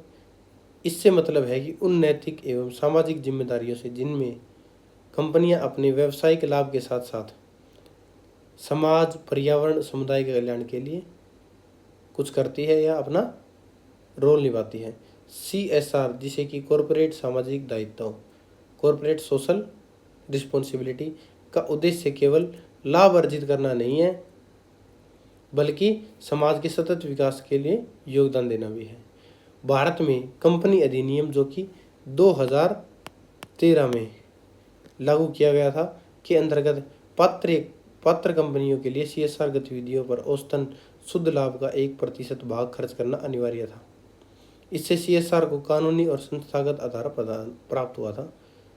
अब बात करते हैं कॉरपोरेट सामाजिक दायित्व की प्रासंगिकता क्या है।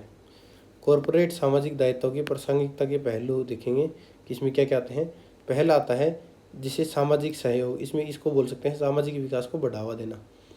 कंपनियां शिक्षा, स्वास्थ्य, महिला सशक्तिकरण और कौशल विकास के क्षेत्र में योगदान देती हैं। समाज के कमजोर और वंचित वर्गों के स्तर को सुधार देती है। दूसरा इसमें आएगा पर्यावरणीय सुरक्षा। CSR के माध्यम से वृक्षारोपण, जल संरक्षण, स्वच्छ ऊर्जा और प्रदूषण नियंत्रण जैसे कार्य किए जाते हैं। ये हमारा है पर्यावरणीय संरक्षण। पर्यावरण का संतुलन बनाए रखने में सहायता मिलती है। ये हो गया हमारा पर्यावरणीय सुरक्षा। अधिकार और नैतिकता, इसमें बात करें तो सही तरीके से व्यवहार करने, उच्च मानकों का पालन करने से माध्यम से कंपनियां समाज में एक नैतिक भूमिका निभाती हैं। इसके अलावा इसमें कंपनी की सकारात्मक छवि होनी चाहिए, सतत विकास होना चाहिए।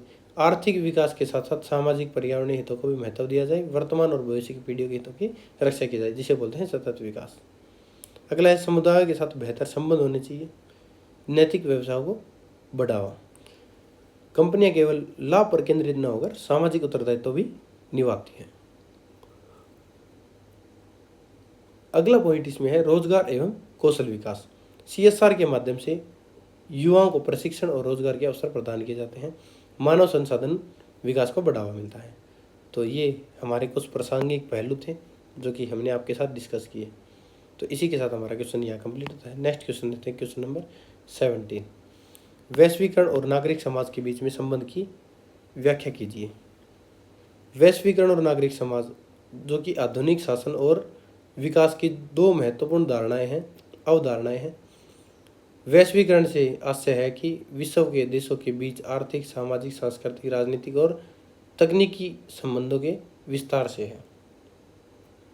वैश्वीकरण से मतलब क्या है हमारा कि विश्व के देशों के बीच में आर्थिक और सामाजिक, सांस्कृतिक, राजनीतिक, तकनीकी संबंधों के विस्तार से है।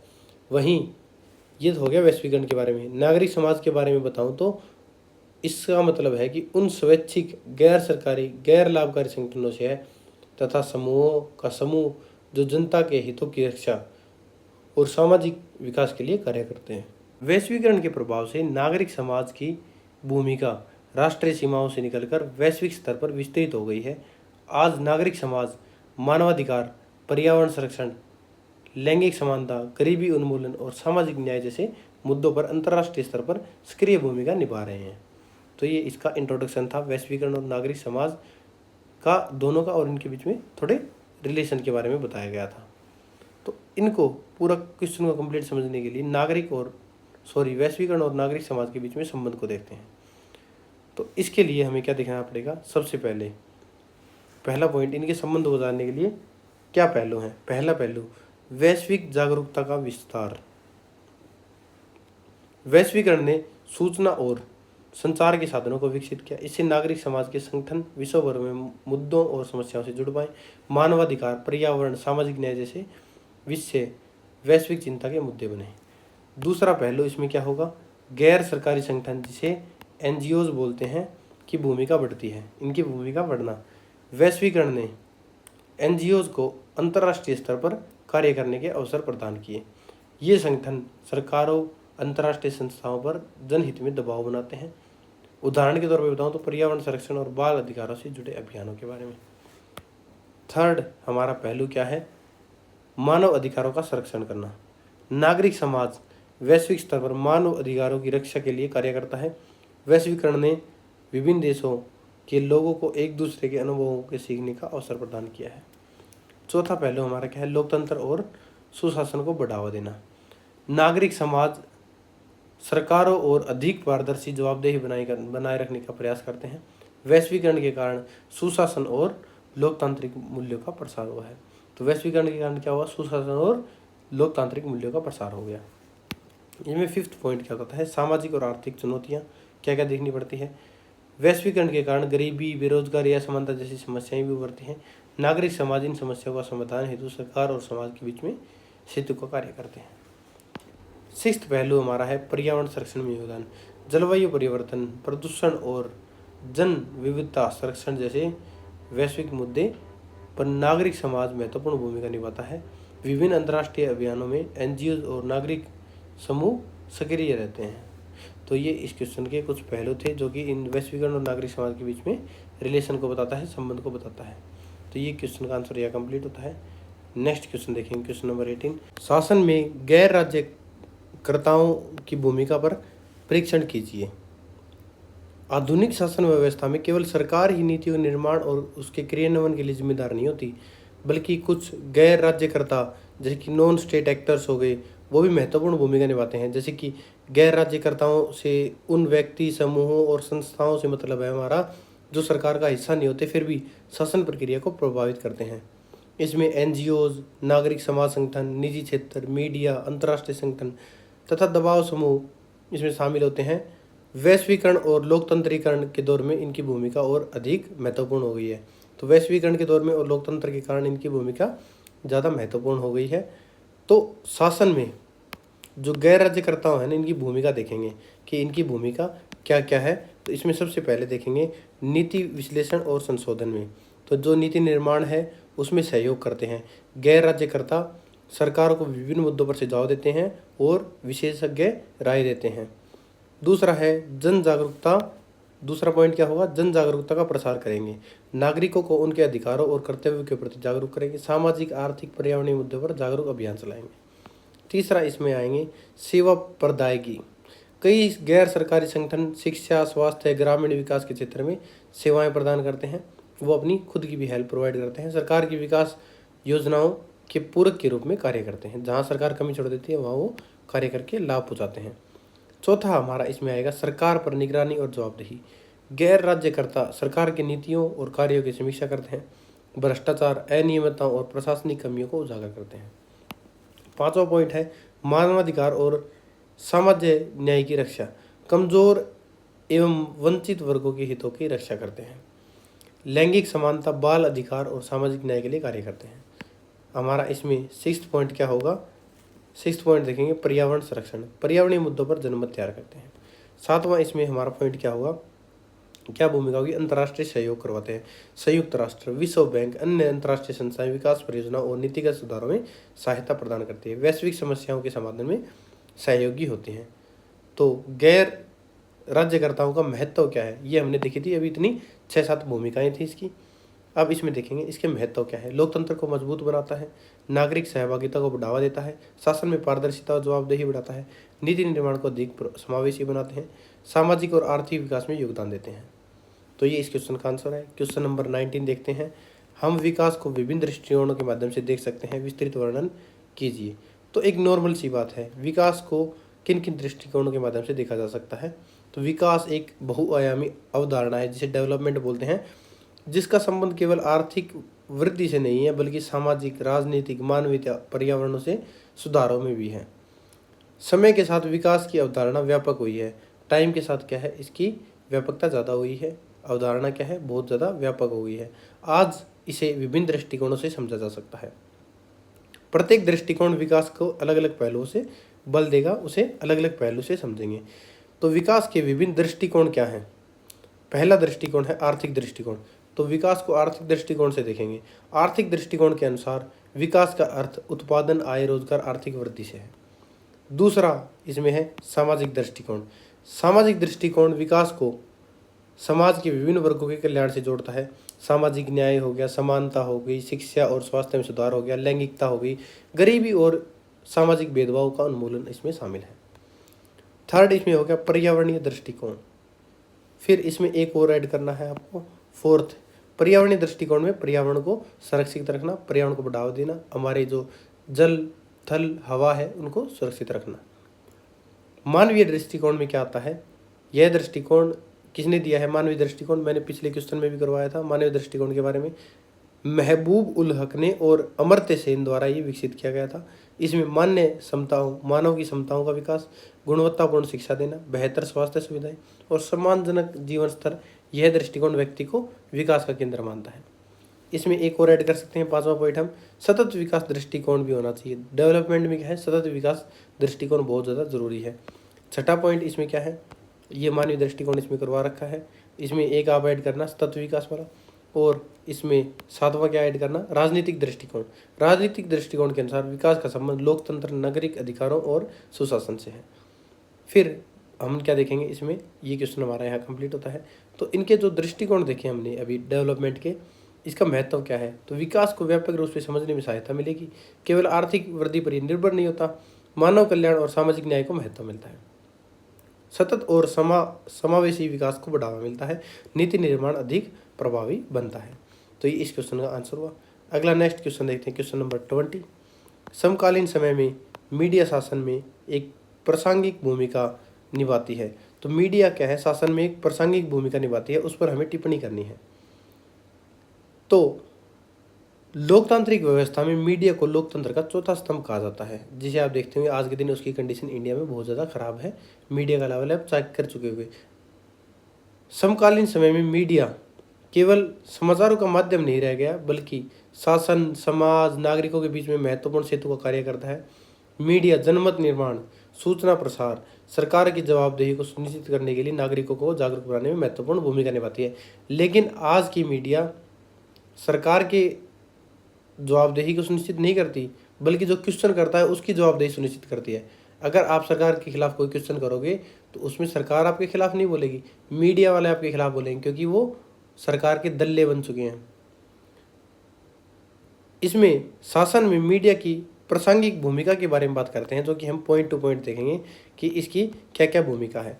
इसका पहला पॉइंट देखते हैं, शासन में मीडिया की प्रासंगिक भूमिका में पहला पॉइंट है सूचना का प्रसार। मीडिया सरकार की नीतियों, योजना, कार्यक्रमों की जानकारी जनता तक पहुंचाती है।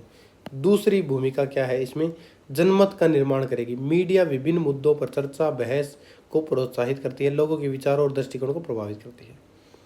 तीसरा पॉइंट हमारा इसमें क्या आता है, पारदर्शिता और जवाबदेही सुनिश्चित करती है। मीडिया सरकार और प्रशासन के कार्यों की निगरानी रखती है, भ्रष्टाचार, घोटालों और प्रशासनिक कर्मियों को उजागर करते हैं। चौथी भूमिका क्या है? नागरिक जागरूकता बढ़ाती है। पांचवा भूमिका क्या है? लोकतंत्र को सशक्त बनाती है। छठी भूमिका क्या है? सामाजिक परिवर्तन का माध्यम बनती है। लैंगिक समानता, पर्यावरण संरक्षण, मानव अधिकार और सामाजिक न्याय जैसे मुद्दों को प्रमुखता देती है। समाज में सकारात्मक परिवर्तन लाने में सहायता करती है। सातवां है, इसमें डिजिटल और सोशल मीडिया की भूमिका निभाती है। फेसबुक, ट्विटर, यूट्यूब, इंस्टाग्राम जैसे प्लेटफॉर्म से प्रसार में सहायक है। तो मीडिया को क्या क्या चुनौतियाँ मिलती हैं? फेक न्यूज़ और भ्रामक सूचनाएं मिलती हैं। मीडिया का व्यवसायीकरण होता है, जो कि आजकल इंडिया में हो चुका है। इसको एक व्यवसाय का माध्यम बना दिया है, कमाई का तरीका बना दिया है। राजनीतिक और कॉरपोरेट का दबाव है। आज के दिन इसमें पूरा राजनीति का दबाव है, सरकार का दबाव है। सोशल मीडिया पर गलत जानकारी तेजी से प्रसारित हो रही है। तो ये इस क्वेश्चन का हमारा आंसर है। नेक्स्ट क्वेश्चन देखते हैं 21। भारत में पंचायती राज संस्थाओं का मूल्यांकन कीजिए। भारत में पंचायती राज संस्थाएं ग्रामीण स्थानीय स्वशासन की आधारभूत इकाइयां हैं। इन्हें 73वें संविधान संशोधन अधिनियम, जो कि 1992 में पारित हुआ था, के माध्यम से संवैधानिक दर्जा प्रदान किया गया था। पंचायती राज का मुख्य उद्देश्य लोकतंत्र को जमीनी स्तर तक पहुंचाना था, जन भागीदारी बढ़ाना, ग्रामीण विकास को गति देना था। भारत में पंचायती राज व्यवस्था 3 स्तर की है। इसमें 3 स्तर कौन कौन से है? पहला स्तर ग्राम पंचायत, दूसरा स्तर पंचायत समिति, थर्ड स्तर कौन सा है इसका? जिला परिषद। तो ये भारत में पंचायती राज व्यवस्था के 3 स्तर है: ग्राम पंचायत, पंचायत समिति, जिला परिषद। पंचायती राज व्यवस्थाओं का मूल्यांकन करना है हमें। तो इनको मूल्यांकन करने के लिए सबसे पहला पॉइंट हमारा क्या होगा? नोट कर लीजिएगा। लोकतंत्र के विकेंद्रीकरण में योगदान। पावर क्या है? केंद्र से लेकर राज्य से फिर स्थानीय सत्ता में वितरित होती है, विकेंद्रीकरण है। दूसरा इसका क्या है? ग्रामीण विकास में भूमिका। अगर ग्रामीण स्थानीय इकाइयों को पावर दी जाएगी, सत्ता में उनको क्या है? पावर दी जाएगी, उनको कुछ मतलब सारे ग्रामीण सड़क, पेयजल, स्वच्छता, स्वास्थ्य, शिक्षा जैसी योजनाओं में मतलब उनको महत्वपूर्ण योगदान दे दिया जाएगा, तो इनका क्या होगा? ग्रामीण विकास में इनकी भूमिका होगी। तीसरा इनका क्या पॉइंट होगा? महिलाओं का सशक्तिकरण। पंचायत में महिलाओं के लिए आरक्षण व्यवस्था करी जाएगी, जिसमें बड़ी संख्या में महिलाएं स्थानीय नेतृत्व में आएंगी, तो राजनीतिक जागरूकता और महिला सशक्तिकरण देखने को मिलेगा। चौथा इसमें क्या होगा? मूल्यांकन में सामाजिक न्याय को बढ़ावा मिलेगा। अनुसूचित जनजाति जो कि SC, ST, OBC है, उनको प्रतिनिधित्व मिलेगा। कमजोर वर्गों की राजनीतिक भागीदारी बढ़ेगी। पांचवा इसमें क्या मूल्यांकन होगा? स्थानीय समस्याओं का समाधान होगा, क्योंकि स्थानीय लोग ही स्थानीय समस्याओं को समझते हैं और उनके हाथ में अगर थोड़ी बहुत सत्ता का विकेंद्रीकरण होगा, इसके कारण थोड़ी बहुत पावर मिलेगी, तो वो स्थानीय समस्याओं का समाधान करेंगे, उनको उजागर करेंगे। तो पंचायती राज संस्था है, उसके सामने कुछ चुनौतियां भी होती हैं। तो उनके लिए क्या क्या चुनौतियां हैं वो इस प्रश्न में आप ऐड कर सकते हैं। नंबर 1 पर वित्तीय संसाधनों की कमी होगी। दूसरा, प्रशासनिक कमजोरी देखने को मिलेगी। तीसरा, राजनीतिक हस्तक्षेप देखने को मिलेगा। चौथा, जागरूकता में कमी मिलेगी। पांचवा, भ्रष्टाचार और पारदर्शिता की समस्या आएगी, लोकल लेवल पर पैसे खा लिए जाएंगे।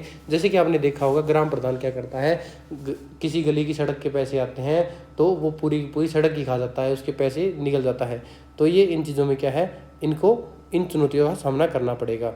तो इसमें कुछ सुधार भी कर सकते हैं। पंचायतों को अधिक वित्तीय स्वायत्तता दी जाए, प्रशिक्षण और क्षमता निर्माण कार्यक्रम बढ़ाए जाएं, ग्राम सभाओं को अधिक सक्रिय बनाया जाए, ई-गवर्नेंस डिजिटल प्रशासन को बढ़ावा दिया जाए, पारदर्शिता और सामाजिक इसमें ऑडिट के मजबूत किया जाए। नेक्स्ट क्वेश्चन है क्वेश्चन नंबर 22। सहभागी संस्थाओं की स्थापना विकास के एजेंडा को आगे बढ़ाने के लिए की गई है। तो इसमें 22 क्वेश्चन है, वो बताता है कि आधुनिक विकास प्रक्रिया में केवल सरकार के प्रयास ही क्या है, पर्याप्त नहीं होते। विकास को प्रभावी, समावेशी और टिकाऊ बनाने के लिए सहभागी संस्था, इनकी जरूरत पड़ेगी। इन संस्थाओं का उद्देश्य होता है विकास प्रक्रिया में नागरिक समुदायों, गैर सरकारी संगठन, निजी क्षेत्र और स्थानीय निकाय की भागीदारी इसमें सुनिश्चित करते हैं। इस दृष्टिकोण को सहभागी विकास कहा जाता है। जो सहभागी संस्थाएं हैं, विकास योजनाओं के निर्माण, क्रियान्वयन, निगरानी, मूल्यांकन में जनता की सक्रिय भूमिका सुनिश्चित रहती है, जिससे विकास अधिक लोकतांत्रिक और जनोन्मुख बनता है। तो ये सहभागी विकास योजनाओं का मतलब फ़ायदा है हमें। तो सहभागी संस्था का आपको समझा नहीं होगा कि अब की बार कि सहभागी संस्था होती क्या है। तो इसका अर्थ बता दूं तो सहभागी संस्था वे संगठन या मंच होते हैं जो नागरिकों को विकास संबंधी निर्णय लेने में भाग लेने का अवसर प्रदान करते हैं। तो ये एक मंच है जिस पर क्या है कि कोई भी सहभागी संस्था हुई, कोई संगठन हुआ, वो उस मंच पर आकर विकास संबंधी निर्णय में भाग लेने का उसे अवसर मिलता है। इसका उदाहरण के जो सहभागी संस्था है इसमें उदाहरण के तौर पर बताऊं तो ग्राम सभा, ग्राम पंचायत, नगर निकाय, स्वयं सहायता समूह जिसे और गैर सरकारी संगठन जिसे एनजीओ बोलते हैं, जल उपयोगकर्ता समितियां होगी, स्कूल प्रबंधन समितियां होगी, ये सहभागी संस्थाओं में आते हैं। तो इसकी स्थापना विकास एजेंडा को आगे बढ़ाने के लिए ली गई है। तो क्या ये अच्छा स्टेप है या बुरा स्टेप है, इस पर हमें विवरण करना है। तो विकास एजेंडा को आगे बढ़ाने में सहभागी संस्थाओं की भूमिका क्या रही है। सबसे पहले इसमें भूमिका रही है जन भागीदारी को बढ़ावा। इसमें जन भागीदारी बहुत ज़्यादा बढ़ी है। दूसरा स्टेप इसमें क्या रहा है, स्थानीय सशक्तिकरण रहा है। लोगों को निर्णय लेने की प्रक्रिया में शामिल किया जाता है, स्थानीय समुदाय के नेतृत्व की क्षमता विकसित हो जाती है। तीसरा इसमें आएगा हमारा विकास योजनाओं के क्रियान्वयन में सहायता मिलती है। विकास योजनाओं में सहायता कैसे मिलती है, सरकारी योजनाओं को स्थानीय स्तर पर लागू करने में सहयोग करती है। चौथा इसमें हमारा स्टेप क्या होगा, पारदर्शिता और जवाबदेही होती है, क्योंकि लोकल लेवल पर किया जाएगा तो वो काम के लिए कोई न कोई जिम्मेदार व्यक्ति होगा, वो उस चीज़ के लिए जवाबदेही देगा। पांचवा स्टेप हमारा इसमें क्या होगा, सामाजिक समावेशन को बढ़ावा मिलेगा। जो महिलाएं हैं, SC ST OBC है, उन वर्गों को भागीदारी सुनिश्चित की जाएगी। छठा स्टेप इसमें हमारा क्या होगा, स्थानीय ज्ञान और अनुभव का उपयोग करेंगे, क्योंकि जिन दिक्कतों का सामना स्थानीय लोग करते हैं उनका निवारण भी वो ज़्यादा अच्छे से कर सकते हैं, इसलिए स्थानीय ज्ञान और अनुभव का उपयोग होगा। तो ये स्थानीय जो संस्था है, जो आपको बात किया गया है सहभागी संस्था, इसका महत्व के बारे में बात करेंगे। इनका क्या महत्व होता है, तो लोकतांत्रिक शासन को ये मजबूत बनाती है, विकास को जन केंद्रित बनाती है, सामाजिक न्याय और समानता को बढ़ावा देती है, स्थानीय समस्याओं का त्वरित समाधान संभव बनाती है, सतत विकास को प्रोत्साहित करती है। तो ये हमारा इसका आंसर हो गया। अब देखते हैं आंसर 23, सतत मानव विकास की विशेषताओं की व्याख्या करनी है हमें। सतत मानव विकास के बारे में ऑलरेडी हम ऊपर जिक्र कर चुके हैं कि सतत मानव विकास क्या होता है, सतत विकास क्या होता है। तो अब जानते हैं इसके सतत विकास की विशेषताओं के बारे में जानते हैं। तो इसके सतत विकास क्या है, पहला पॉइंट है, जो बोलता जाऊँ वो याद करते जाना, एक बार आपको मेमोराइज हो जाएगा, क्योंकि ये लास्ट में आपका रिवीजन क्लास चल रही है। एक बार याद करोगे तो आपको एग्जाम में आंसर करने में दिक्कत नहीं होगी। पहला मानव केंद्रित विकास है। ये सतत विकास की प्रमुख विशेषताओं में बताऊँ तो आपको मानव केंद्रित विकास करता है। सतत विकास का मुख्य केंद्र क्या होता है, मानव होता है। दूसरा इसमें क्या होता है, समानता और सामाजिक न्याय, सभी व्यक्तियों को समान अवसर प्रदान करने पर बल दिया जाता है। गरीबी, भेदभाव, सामाजिक असमानताओं को कम करने का प्रयास किया जाता है। तीसरा पॉइंट सततता, जिसे सस्टेनेबिलिटी बोलते हैं, प्राकृतिक संसाधनों का विवेकपूर्ण उपयोग सुनिश्चित करता है, जिसे सततता बोलते हैं। चौथा है सशक्तिकरण, लोगों को अपने जीवन से जुड़े निर्णय लेने की शक्ति प्रदान करता है। नागरिकों की भागीदारी आत्मनिर्भरता को बढ़ावा देता है। पांचवा पॉइंट सहभागिता, विकास प्रक्रिया में नागरिकों की सक्रिय भागीदारी को प्रोत्साहित करता है। छठा शिक्षा और कौशल विकास में मदद करता है, गुणवत्ता शिक्षा और प्रशिक्षण को प्राथमिकता देता है। सातवां स्वास्थ्य और जीवन की गुणवत्ता, जो कि बेहतर स्वास्थ्य सुविधाओं और पोषण पर बल देता है। आठवां इसका क्या रहेगा, पर्यावरण संतुलन, प्रदूषण नियंत्रण और प्राकृतिक संसाधनों के संरक्षण पर ये ध्यान देता है। तो सतत मानव विकास का महत्व क्या है, ये हमने देखी इसकी विशेषताएं।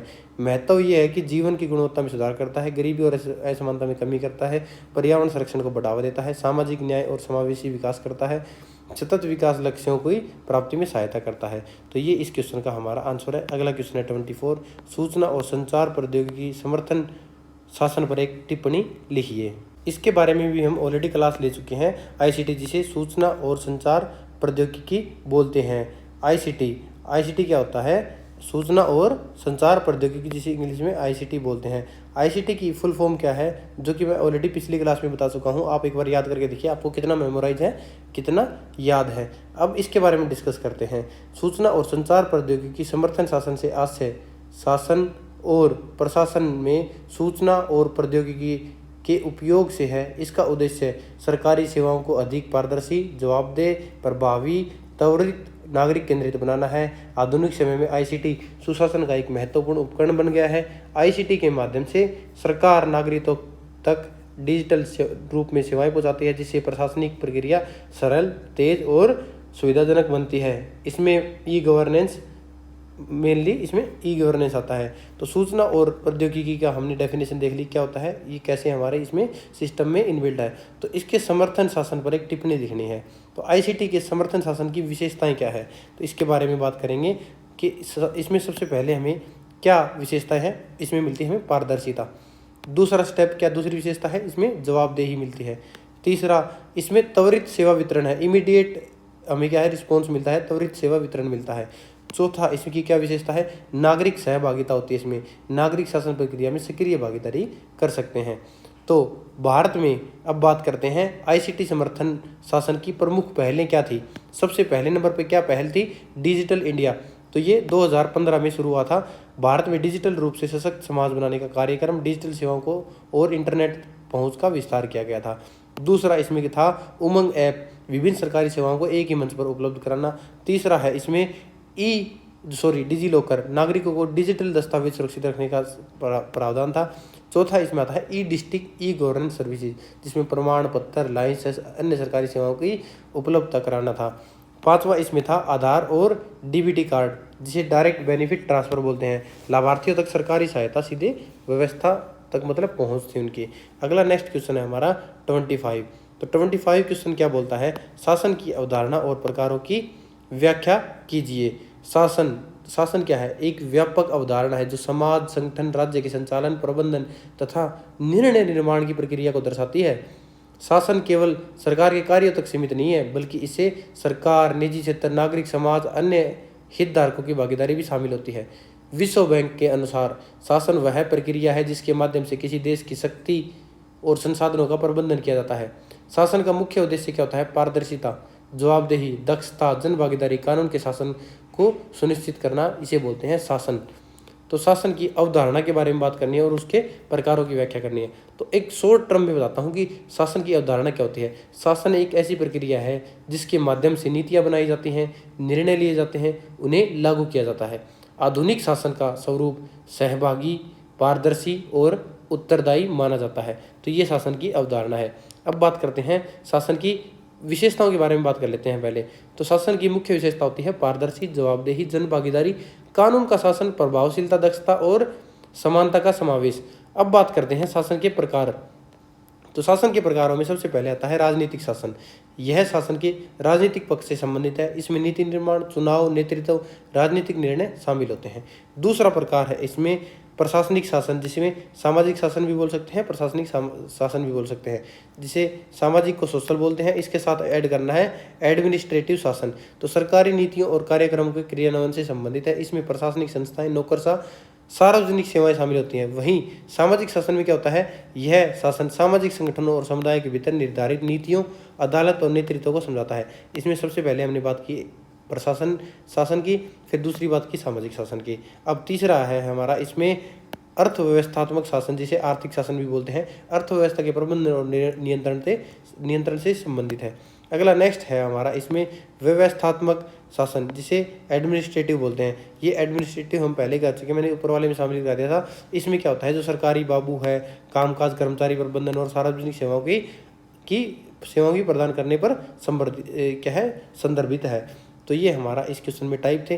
अगला है इसमें एक पांचवा ऐड करना होगा। इसमें आपको कॉरपोरेट शासन, कंपनियों और व्यावसायिक संस्थाओं के संचालन से संबंधित है। पारदर्शिता, जवाबदेही, नैतिक व्यवसाय आचरण इस पर बल देता है।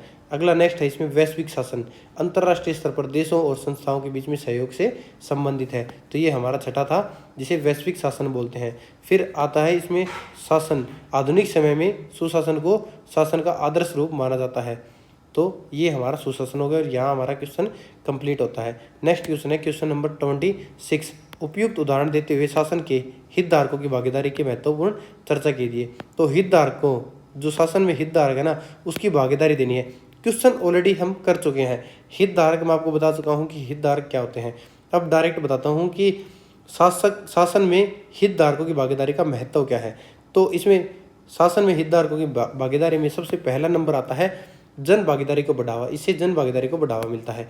दूसरा, बेहतर नीति निर्माण होता है। तीसरा, इसमें आता है पारदर्शिता और जवाबदेही देखने को मिलती है। चौथा, संसाधनों का प्रभावी उपयोग होता है, इसमें नकारात्मक उपयोग नहीं होता, इससे हम बचते हैं और इसमें सरकार का फायदा होता है, प्रशासन का फायदा होता है और सरकारी जो जितने भी डिपार्टमेंट है उनका फायदा होता है। पांचवा, इसमें आता है सामाजिक समावेशन।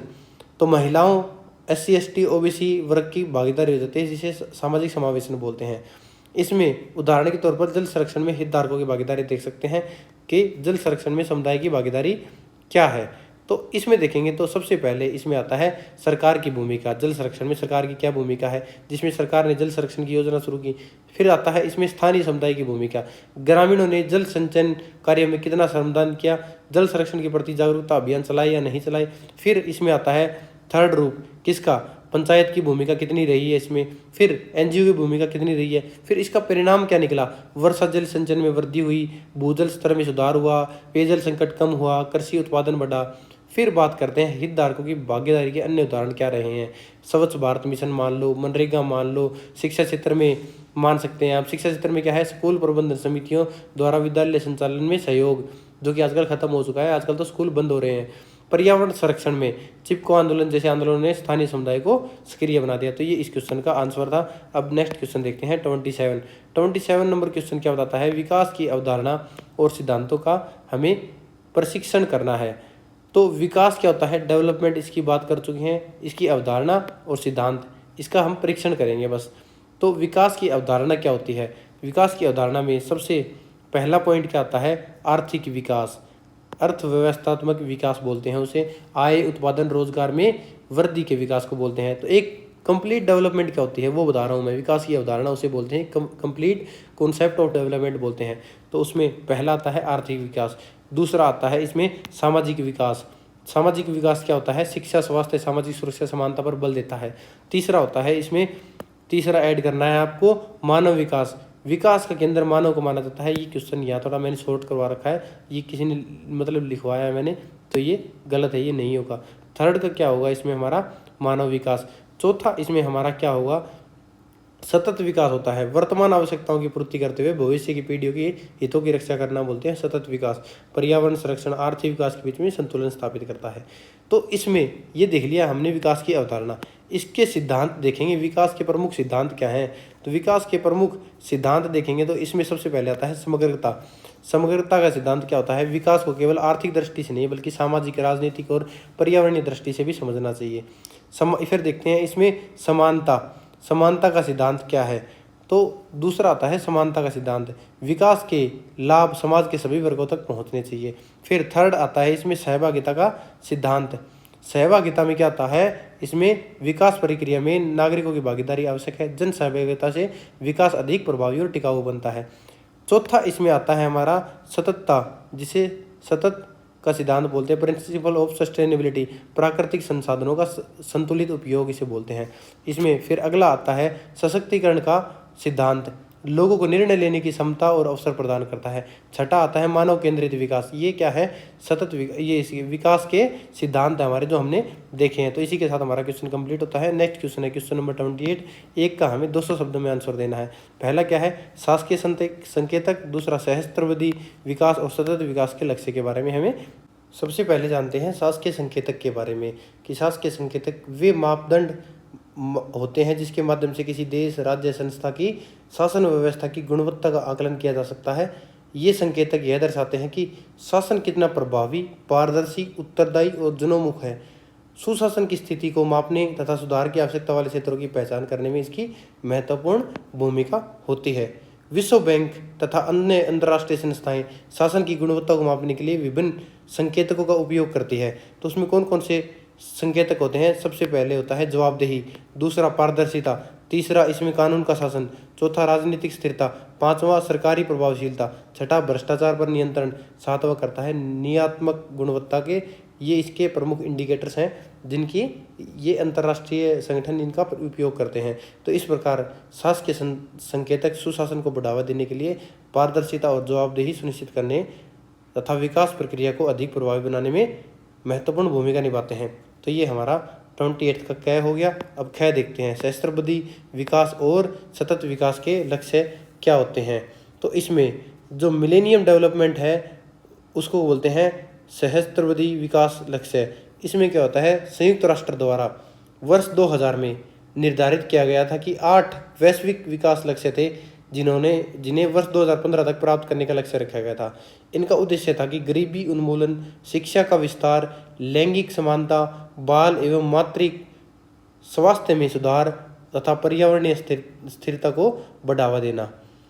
तो इसे बोलते हैं MDG, सहस्त्राब्दी विकास लक्ष्य MDG।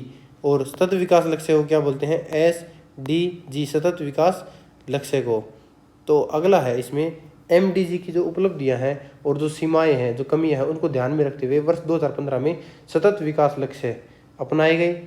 SDG जिसे सतत विकास लक्ष्य है, इनमें 17 लक्ष्य और 169 उप लक्ष्य शामिल हैं जिन्हें वर्ष 2030 तक प्राप्त करने का लक्ष्य निर्धारित किया गया है। SDG का दायरा MDG की तुलना में अधिक व्यापक है। इसमें गरीबी उन्मूलन, गुणवत्ता शिक्षा, लैंगिक समानता, स्वच्छ जल एवं सस्ती स्वच्छ ऊर्जा, सम्मानजनक रोजगार, इस प्रकार के कार्य लक्ष्य इसमें शामिल थे। तो ये इस क्वेश्चन का आंसर है। इस प्रकार क्या है, MDG और SDG वैश्विक स्तर पर समावेशी, न्यायपूर्ण, सतत विकास सुनिश्चित करने की दिशा में महत्वपूर्ण पहल शुरू की गई है। तो ये 28 क्वेश्चन हमारा कंप्लीट हो गया। नेक्स्ट क्वेश्चन देखते हैं, क्वेश्चन नंबर 29। भारत में सूचना एवं संचार प्रौद्योगिकी के प्रयासों पर संक्षिप्त टिप्पणी लिखिए। तो ये क्वेश्चन बहुत बार आ चुका है, मैं बार बार इसको करवा चुका हूँ। तो सूचना और संचार प्रौद्योगिकी जिसे ICT बोलते हैं, इसमें जो क्या प्रयास किए गए भारत में इसके विकास के लिए, तो इस पर टिप्पणी लिखनी है। तो भारत में ICT के प्रमुख प्रयास क्या क्या थे। तो इसमें सबसे पहले डिजिटल भारत अभियान, जिसे डिजिटल इंडिया अभियान बोलते हैं, 2015 में इसे प्रारंभ किया गया था, ये हम ऑलरेडी कर चुके हैं। दूसरा, भारत नेट परियोजना इसमें यूज़ की गई थी। तो दूसरा भारत नेट परियोजना थी जिसमें क्या किया गया था, ग्रामीण क्षेत्रों तक उच्च गति इंटरनेट पहुँचाने की योजना थी, जिसमें मोबाइल और इंटरनेट पेनिट्रेशन शामिल हैं। तीसरा इसमें था E-गवर्नेंस पहल, जिसे सरकारी इनिशिएटिव्स इसमें कुछ किए गए थे। फिर इसमें E-गवर्नेंस था। फिर हमने क्या किया, चौथा क्या किया, डिजी लॉकर ला के दिया। फिर उमंग ऐप लाए। फिर छठा, आधार और प्रत्यक्ष लाभ अंतरण किया। फिर सातवां हमने क्या किया, इसमें डिजिटल भुगतान प्रणाली लाए। आठवां इसमें क्या किया, शिक्षा और स्वास्थ्य में ICT लाए, जिसमें शिक्षा में स्वयं दीक्षा, ई-विद्या जैसे प्लेटफॉर्म लेके आए। वहीं स्वास्थ्य में क्या लाए, टेलीमेडिसिन, डिजिटल स्वास्थ्य सेवाओं का विस्तार, इस प्रकार के ICT को इंट्रोड्यूस किया। तो ये 7-8 पॉइंट है जिनको आप एक्सप्लेन कर सकते हैं। तो ये क्वेश्चन यहाँ कंप्लीट होता है। नेक्स्ट क्वेश्चन है 30 क्वेश्चन क्या बताता है हमारा, पंचायती राज संस्थाओं की कार्यप्रणाली का मूल्यांकन कीजिए, उसकी कार्यप्रणाली को सुधारने के उचित तरीके सुलझाइए। पंचायती राज संस्थाएं भारत में ग्रामीण स्थानीय शासन की आधारभूत इकाई है। इसको मैं बार बार आपको पढ़ा चुका हूँ, पंचायती राज व्यवस्था के बारे में, इसकी कार्यप्रणाली के बारे में और इसको सुधारने के उचित तरीके के बारे में बता सकता हूँ। ये मैं ऑलरेडी बता चुका हूँ कि इसकी कार्यप्रणाली का मूल्यांकन कर चुका हूँ, जिसमें क्या है, लोकतंत्र में विकेंद्रीकरण में सफलता, ग्रामीण विकास में योगदान, महिला व कमजोर वर्गों का सशक्तिकरण, स्थानीय समस्याओं का समाधान, सीमाएं एवं कमियां, ये क्या थी, इसका मूल्यांकन थे कार्यप्रणाली के। अब इसके कार्यप्रणाली को सुधारने के क्या उपाय कर सकते हैं हम, इन उपायों के बारे में उचित तरीके बता सकता हूँ, जिसमें वित्तीय स्वायत्तता, प्रशासनिक क्षमता सुधार, तकनीकी स्वायत्तता, समुदाय की समर्गीकरण, जनता की शिकायतों का सुझाव, ये इसमें शामिल थे। जिसमें वित्तीय स्वायत्तता को मजबूत करना, प्रशासनिक क्षमता का निर्माण करना, E-गवर्नेंस, डिजिटल तकनीक का प्रयोग करना, ग्राम सभा को सशक्त बनाना, पारदर्शिता और जवाबदेही बढ़ाना, राजनीतिक हस्तक्षेप में कमी होना, महिलाओं और वंचित वर्गों का सशक्तिकरण करना, इन उपायों को हम कर सकते हैं। ये क्वेश्चन हमारा यहाँ कंप्लीट होता है। 31 क्वेश्चन है हमारा। नेक्स्ट क्वेश्चन, सुशासन सुनिश्चित करने में सहभागी संरचनाओं तथा उपकरणों की भूमिका का परीक्षण कीजिए। इसमें सहभागी संरचनाओं के बारे में मैं आपको ऑलरेडी जानकारी दे चुका हूँ। इसमें सुशासन क्या होता है, पहले जानकारी देता हूँ। सुशासन, जो कि मैं ऑलरेडी बता चुका हूँ, फिर भी आपको दोबारा बता रहा हूँ। ऐसी शासन व्यवस्था जो पारदर्शी हो, जवाबदेही हो, सहभागी हो, प्रभावी हो और कानून के शासन पर आधारित हो। सुशासन को सफल बनाने के लिए केवल सरकार के पास पर्याप्त नहीं होते, इसके सरकार के जो प्रयास हैं वो पर्याप्त नहीं होते हैं, बल्कि नागरिकों, स्थानीय संस्थाओं और विभिन्न सहभागी संरचनाओं और उपकरणों की सक्रिय भागीदारी भी इसमें आवश्यक होती है। तो ये हमारा सुशासन है। फिर हमने बात करनी है सहभागी संरचनाओं की, जो मैं आपको ऑलरेडी बता चुका हूँ। फिर इसको उपकरण की भूमिका है कि इसको क्या होगा, तो सहभागी संरचनाओं की क्या भूमिका होती है, उसमें सबसे पहले देखते हैं। सहभागी संरचनाओं की भूमिका में ग्राम सभा और पंचायती राज संस्थाएं आएगा। दूसरा इसमें आएगा हमारा शहरी स्थानीय निकाय। तीसरा इसमें आएगा स्वायत्तता समूह, और इसके साथ ही आएगा गैर सरकारी संगठन जिसे एनजीओ बोलते हैं। चौथा इसमें क्या आएगा, नागरिक समाज संगठन जिसे शासन की निगरानी करते हैं और नागरिकों और सरकार के बीच में सेतु का कार्य करते हैं। फिर इसमें बात करते हैं सहभागी उपकरणों की भूमिकाएं, जो कि क्वेश्चन के लास्ट में पूछा गया है। सहभागी उपकरणों की इसमें क्या भूमिका रही है, सबसे पहले इसमें रहता है सामाजिक ऑडिट, कि सामाजिक ऑडिट कैसे होता है, तो ये सरकारी योजनाओं और कार्यक्रमों की सार्वजनिक समीक्षा करते हैं। दूसरा इसमें आता है सूचना का अधिकार जिसे आरटीआई बोलते हैं, तो आरटीआई आता है। तीसरा इसमें कौन सा आता है, जन सुनवाई। चौथा इसमें क्या आता है, ई गवर्नेंस और डिजिटल प्लेटफॉर्म।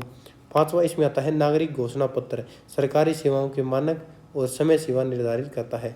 छठा इसमें अपना आता है सुशासन सुनिश्चित करने में क्या क्या योगदान करते हैं, तो ये 5 ही पॉइंट हमारे इसमें कि कैसे सहभागी उपकरणों की भूमिका रहती है।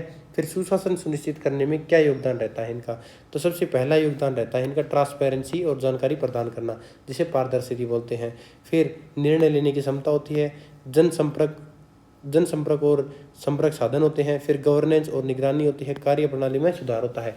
इसके साथ इसमें जवाबदेही, जन भागीदारी, दक्षता, सामाजिक न्याय भी इसमें शामिल होते हैं। तो ये क्वेश्चन हमारे यहाँ कंप्लीट होता है। नेक्स्ट क्वेश्चन 32, 1 का 200 शब्दों में आंसर देना है। कॉरपोरेट शासन के सिद्धांत बताने हैं। कॉरपोरेट सामाजिक जिम्मेदारी का इसमें हमें एक्सप्लेन करना है। तो सबसे पहले इसमें बताएंगे कॉरपोरेट शासन के सिद्धांत क्या रहे हैं। कॉरपोरेट शासन में ऑलरेडी आपको करवा चुका हूँ, इसकी डेफिनेशन आपको बता चुका हूँ। इसके सिद्धांत में सबसे पहला सिद्धांत आता है ट्रांसपेरेंसी, सबसे पहला आएगा पारदर्शिता जिसे ट्रांसपेरेंसी बोलते हैं। दूसरा इसी के साथ ट्रांसपेरेंसी के साथ हमेशा ऐड होगा, आप हमेशा गांठ बांध लो, जवाबदेही आएगा। ट्रांसपेरेंसी जिसे पारदर्शिता बोलते हैं उसके साथ क्या आएगा, जवाबदेही आएगा। तीसरा फिर इसमें आएगा निष्पक्षता, कि क्या है, ये निष्पक्ष होने चाहिए। जो हमारे क्या है कॉरपोरेट शासन है वो निष्पक्ष होने चाहिए। फिर इसी के साथ क्या है, उत्तरदायी भी होने चाहिए। ये क्या है, हमारे उत्तरदायी भी होने चाहिए। फिर इसका अगला नेक्स्ट क्या होगा, नैतिकता और ईमानदारी भी इनमें होनी चाहिए। और लास्ट और फाइनल क्या होगा, हितधारक है ना, वे उनके अधिकारों का ये सम्मान करे, ऐसा होना चाहिए। फिर इनमें संवेदनशीलता भी होनी चाहिए, इसमें नैतिकता भी होनी चाहिए। एक शिकायत प्रणाली होनी चाहिए ताकि इन्हें फॉलो अप कर सके। इसमें स्थिरता भी होनी चाहिए ताकि ये बदले ना, तो ये वही मीनिंग हो गया, बार बार वही हो रहा है। फिर सेकंड इसका करना है हमें, सेकंड है कॉरपोरेट सामाजिक जिम्मेदारी। कॉरपोरेट सामाजिक जिम्मेदारी क्या होती है, वह अवधारणा है जिसके अंतर्गत कंपनियां अपने व्यावसायिक हितों के साथ साथ समाज और पर्यावरण के प्रति अपनी जिम्मेदारियों का भी निर्वहन करती है। इसका उद्देश्य है सामाजिक कल्याण, सतत विकास को बढ़ावा देना। तो इसके CSR बोलते हैं, जिसे कॉरपोरेट सामाजिक जिम्मेदारी है ना, कॉरपोरेट सामाजिक जिम्मेदारी को CSR बोलते हैं। तो CSR के प्रमुख क्षेत्र कौन कौन से हैं इसकी बात करेंगे। तो इसके कौन कौन से क्षेत्र हैं जिन पर ये ध्यान दिया जाता है।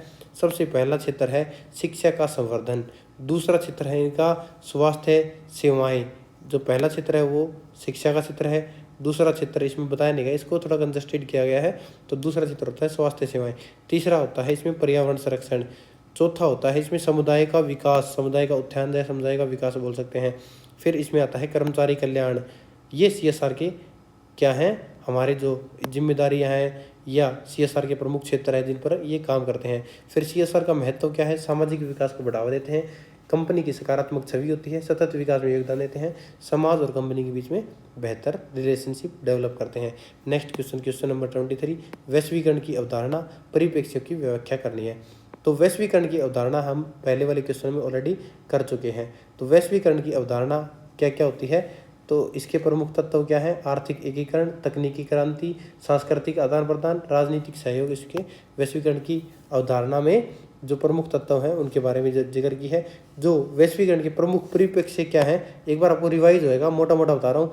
पहला परिप्रेक्ष्य है आर्थिक परिप्रेक्ष्य, दूसरा राजनीतिक परिप्रेक्ष्य, तीसरा सामाजिक परिप्रेक्ष्य और चौथा इसका आएगा सांस्कृतिक परिप्रेक्ष्य, पांचवा जो पर्यावरणीय परिप्रेक्ष्य है। तो ये वैश्वीकरण की क्या है, हमारे पास परिप्रेक्ष्यों की हमने लिस्ट बनाई है। तो वैश्वीकरण के कारण प्रभाव क्या पड़ेंगे, सकारात्मक प्रभाव क्या होंगे, आर्थिक विकास में वृद्धि होगी, तकनीकी प्रगति होगी, वैश्विक संपर्क और संचार का विस्तार होगा, शिक्षा और ज्ञान तक पहुंच में वृद्धि होगी। नकारात्मक प्रभाव क्या होंगे, आर्थिक असमानता देखने को मिलेगी, सांस्कृतिक एकरूपता होगी। और नेक्स्ट इसमें क्या होगा, पर्यावरणीय समस्याएं और विकासशील देशों पर विकसित देशों का प्रभाव पड़ेगा। नेक्स्ट क्वेश्चन है 34 भारतीय शासन प्रणाली में गैर राज्य हितधारकों की भूमिका का परीक्षण कीजिए। ऑलरेडी कर चुके हैं, सारे क्वेश्चन जितने करवा रहा हूँ ऑलरेडी कर चुके हैं। तो भारतीय शासन प्रणाली में गैर राज्य हितधारकों की भूमिका क्या है, तो इसकी भूमिका की बात करें तो सबसे पहली भूमिका में आएगा नीति निर्माण में ये सहयोग करते हैं। दूसरा, जन जागरूकता और सामाजिक परिवर्तन करते हैं। तीसरा, सेवा प्रदायगी होते हैं। चौथा, शासन में पारदर्शिता और जवाबदेही होती है। पांचवा, लोकतंत्र और जन भागीदारी को सशक्त बनाते हैं। छठा, पर्यावरण संरक्षण में योगदान देते हैं। फिर सातवां है, आर्थिक विकास में भूमिका निभाते हैं। तो ये हमारे कुछ पॉइंट थे कि भारतीय शासन प्रणाली में गैर राज्य हितधारकों की भूमिका। तो इसमें कानून के दुरुपयोग को रोकना हो गया, अर्थव्यवस्था में शामिल होना हो गया, सामाजिक न्याय के प्रति प्रतिबद्धता की सबको न्याय मिले, राजनीतिक और संसदीय प्रक्रिया में प्रभाव देखने को मिलता है। 35 है, वैश्वीकरण में नौकरशाही की भूमिका को प्रभावित किया गया है। टिप्पणी कीजिए। तो हमें इस पर टिप्पणी करनी है। बिल्कुल इजी क्वेश्चन है, सारे क्वेश्चन जो मैं करवा चुका हूँ ऑलरेडी वही दोबारा रिपीट हो रहे हैं। वैश्वीकरण में नौकरशाही की भूमिका को प्रभावित किया है। तो इसको वैश्वीकरण का नौकरशाही पर क्या प्रभाव पड़ा है, सबसे पहला प्रभाव इसमें क्या देखने को पड़ा है, प्रशासन में दक्षता और पेशेवरता की हमें झलक दिखाई देती है कि ये प्रभाव पड़ा है। दूसरा पड़ा है ई गवर्नेंस और तकनीकी परिवर्तन देखने को मिले हैं। तीसरा हमें क्या पड़ा है कि नीति निर्माण में नई भूमिका आई है। चौथा इसमें क्या देखने को पड़ा, नागरिक केंद्रित प्रशासन देखने को मिला। पांचवा इसमें क्या देखने को मिला, सार्वजनिक निजी साझेदारी जिसे BBB बोलते हैं, ये प्रभाव पड़े। अब इसमें कुछ सकारात्मक प्रभाव देखने को मिले, कुछ नकारात्मक प्रभाव देखने को मिले हैं। सकारात्मक प्रभाव में हमें क्या देखने को मिला है, प्रशासनिक दक्षता में वृद्धि होती है, पारदर्शिता और जवाबदेही को बढ़ावा होता है। पारदर्शिता के साथ हमेशा जवाबदेही आएगी, ये हमेशा गांठ बांध लीजिए। तकनीकी नवविचारों का उपयोग हुआ है। इसी के साथ क्या हुआ है, वैश्विक अनुभव और सर्वोत्तम प्रथाओं का लाभ हुआ है। नागरिक सेवाओं में सुधार हुआ है। फिर इसके कुछ नकारात्मक प्रभाव, ये सकारात्मक करवाए हैं, इसमें नकारात्मक भी बता देता हूँ मैं आपको। बढ़ता कार्यभार, निजीकरण का प्रभाव, वैश्विक दबाव, असमान विकास, ये इसके नकारात्मक प्रभाव है। अगला है नेक्स्ट 36, हितधारक सिद्धांत क्या है, करवा चुका हूँ। शासन के प्रकार क्या है, ऑलरेडी आपके हो चुके हैं। 36 ऑलरेडी मैं आपको करवा चुका हूँ, दोबारा नहीं करवाऊँ क्योंकि वीडियो ज़्यादा लंबी हो रही है। अगला नेक्स्ट क्वेश्चन है हमारा 37, सुशासन को प्रोत्साहित करने में मीडिया की एक महत्वपूर्ण भूमिका निभाते हैं। मीडिया के ऊपर ऑलरेडी एक अलग से बात कर चुके हैं, तो एक बार दोबारा बता देता हूँ कि सुशासन को प्रोत्साहित करने में मीडिया की भूमिका क्या है। तो इसका एक एक पॉइंट करके बताऊँगा। सूचना का प्रसार का माध्यम होता है, ठीक है। जवाबदेही और पारदर्शिता लाते हैं कि ये जवाबदेही, जिससे जवाब लेना हो उसे जवाब लेंगे, जवाबदेही लेंगे। फिर पारदर्शिता लाएंगे जनता और शासन के बीच में। फिर जनता की आवाज़ बनेंगे। फिर जनता की भागीदारी को सुनिश्चित करेंगे क्योंकि वो सवाल, जनता के सवालों को शासन के सामने रखेंगे। शिक्षा और जागरूकता लाएंगे, शिक्षा में और जो जागरूकता है लोगों के सामने लाएंगे कि ये कमियां हो रही है, ये होना चाहिए, ये जागरूक लाएंगे। फिर नागरिक चेतना करेंगे, लोगों को जगाएंगे। तो ये मीडिया के काम है जो इनको करने चाहिए, लेकिन आज के दिन मैं इनसे पूरा खफा हूँ क्योंकि ये कोई ऐसा काम नहीं कर रहे हैं जो नहीं है। ये ऐसा काम कर रहे हैं कि रील दिखा रहे हैं टीवी पर, ये रील ऐसे आदमी गिर गया, ऐसी जान बची, जो नहीं होना चाहिए। कोई ऐड कर रहा है किसी की, कोई सरकार की बातें बोल रहा है, कोई शिक्षा प्रणाली को गलत ठहरा रहा है, कोई क्या कर रहा है, शिक्षकों की कमी बता रहा है, प्रशासन के सामने, सरकार के सामने सवाल नहीं उठा रहा, बोलने वाले पे सवाल उठा रहा है। एक तो होता है कि सरकार को अपने सवालों पर डिफेंड खुद करना चाहिए, नहीं, सरकार के सवालों पे मीडिया वाले डिफेंड कर रहे हैं। ये आज के दिन हमारे इंडिया में मीडिया की कंडीशन है। जो मीडिया का स्तर है वो इंडिया में बहुत ज़्यादा गिर चुका है। अगर इसके इंडेक्स की बात करें तो आप जाकर चेक कर सकते हैं कि क्या क्या है। तो मीडिया के समक्ष कुछ चुनौतियाँ हैं, वो फेक न्यूज़ की है, पक्षतापूर्ण रिपोर्टिंग है जो कि आज इंडिया में हो रही है। वो क्या है, एक किसी के चमचे बन गए, क्योंकि जो इनके मालिक हैं न्यूज़ चैनल्स के, अखबारों के, वो इनको सबको खरीद लिया गया है। इसमें व्यवसायीकरण घुसा दिया गया है, पैसे का माध्यम बना दिया गया है। 38 क्या है, शासन में पारदर्शिता, जवाबदेही सुनिश्चित करने की महत्वपूर्ण क्रियाविधियों की चर्चा हमें करनी है। तो पारदर्शिता और जवाबदेही सुनिश्चित करने की प्रमुख क्रियाविधि क्या है, तो उसमें सबसे पहले आता है सूचना का अधिकार, जिसे राइट टू इन्फॉर्मेशन बोलते हैं। दूसरा इसमें आता है ऑडिट और निरीक्षण, ऑडिट किया जाए और निरीक्षण किया जाए जिससे कमियां का पता लगे। जन शिकायत निवारण प्रणाली हो, लोगों की शिकायतों की निवारण प्रणाली होनी चाहिए। ई गवर्नेंस बना दिया। फिर जन सुनवाई की जाए, सार्वजनिक बैठकें की जाए। वित्तीय पारदर्शिता बना दी गई है। स्वतंत्र मीडिया और प्रेस की स्वतंत्रता दी गई है। नागरिक समाज और गैर सरकारी संगठन हमें देखने को मिलते हैं, तो ये हमें देखने को मिला, जिसमें क्या है पारदर्शिता और जवाबदेही सुनिश्चित करने की प्रमुख क्रियाविधि है कि ऐसे हम पारदर्शिता और जवाबदेही सुनिश्चित करते हैं। नागरिक समाज हो, गैर सरकारी संगठन, इनको सौरभ फ्रीली छोड़ा जाए। नैतिकता होनी चाहिए, आचार संहिता होनी चाहिए। लोकपाल और लोकायुक्त होनी चाहिए। ये संस्थाएं भ्रष्टाचार और दुराचार के मामलों की जांच करती है, दोषियों के खिलाफ कार्रवाई कराती है, इससे जवाबदेही सुनिश्चित होती है। तो इन 10 पॉइंट के माध्यम से क्या है पारदर्शिता और जवाबदेही हम सुनिश्चित करने की प्रमुख ही हमारी कार्यविधि थी। तो इसमें ऐसा हम करके इसको सुनिश्चित कर सकते हैं। नेक्स्ट क्वेश्चन है 39, लोक सेवा की अवधारणा की व्याख्या कीजिए। प्रभावी सेवा वितरण को बढ़ावा देने वाले कारकों को चिन्हित कीजिए। तो लोक सेवा की अवधारणा है क्या, मेनली सबसे पहले जानना है। लोक सेवा की अवधारणा से आशय है कि उन सेवाओं से है जो सरकार या सार्वजनिक संस्थाओं द्वारा नागरिकों के कल्याण, विकास और जीवन स्तर को सुधारने के लिए प्रदान की जाती है। इन सेवाओं का उद्देश्य केवल प्रशासन चलाना नहीं बल्कि नागरिकों की आवश्यकताओं की पूर्ति करना, सामाजिक न्याय और समावेशी विकास सुनिश्चित करना है। तो ये लोक सेवा की बात हो गई। अब लोक सेवा की अवधारणा क्या होती है, तो लोक सेवा ऐसी सेवाएं है जो जनहित को ध्यान में रखकर प्रदान की जाती है। नागरिकों के जीवन स्तर में सुधार किया जाता है। फिर क्या किया जाता है, समान अवसर उपलब्ध कराए जाते हैं। सार्वजनिक कल्याण को बढ़ावा देना होता है। लोकतांत्रिक शासन को मजबूत करना होता है। तो इस प्रकार लोक सेवा नागरिक केंद्रित शासन किया जाता है। फिर इसमें प्रभावी सेवा वितरण को बढ़ावा देने वाले कारक क्या है। प्रभावी सेवा वितरण को बढ़ावा देने वाले कारक कौन कौन से हैं, तो इसमें पारदर्शिता और जवाबदेही नंबर 1 पर आता है। फिर समयबद्धता और दक्षता होनी चाहिए।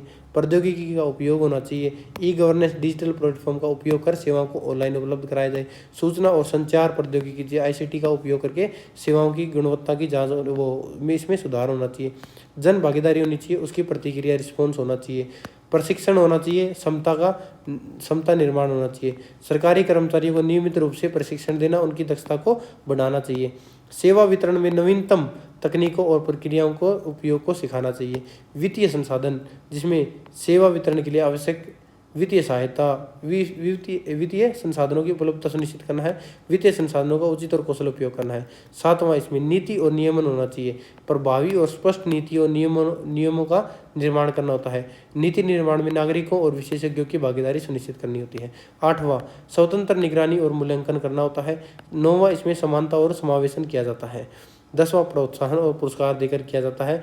तो ये ऐसे हमारे कारक हैं जो प्रभावी सेवा वितरण को बढ़ावा देते हैं, जिसमें पारदर्शिता, जवाबदेही, ई गवर्नेंस, प्रौद्योगिकी का उपयोग, समयबद्ध एवं दक्ष सेवा वितरण, नागरिक सहभागिता, प्रशिक्षण और सक्षम मानव संसाधन, पर्याप्त वित्तीय संसाधन, स्पष्ट नीतियाँ, नियम, शिकायत निवारण प्रणाली, निगरानी और मूल्यांकन, समानता और समावेश, 10 प्रकार के क्या है कारक हमने दिखाए हैं।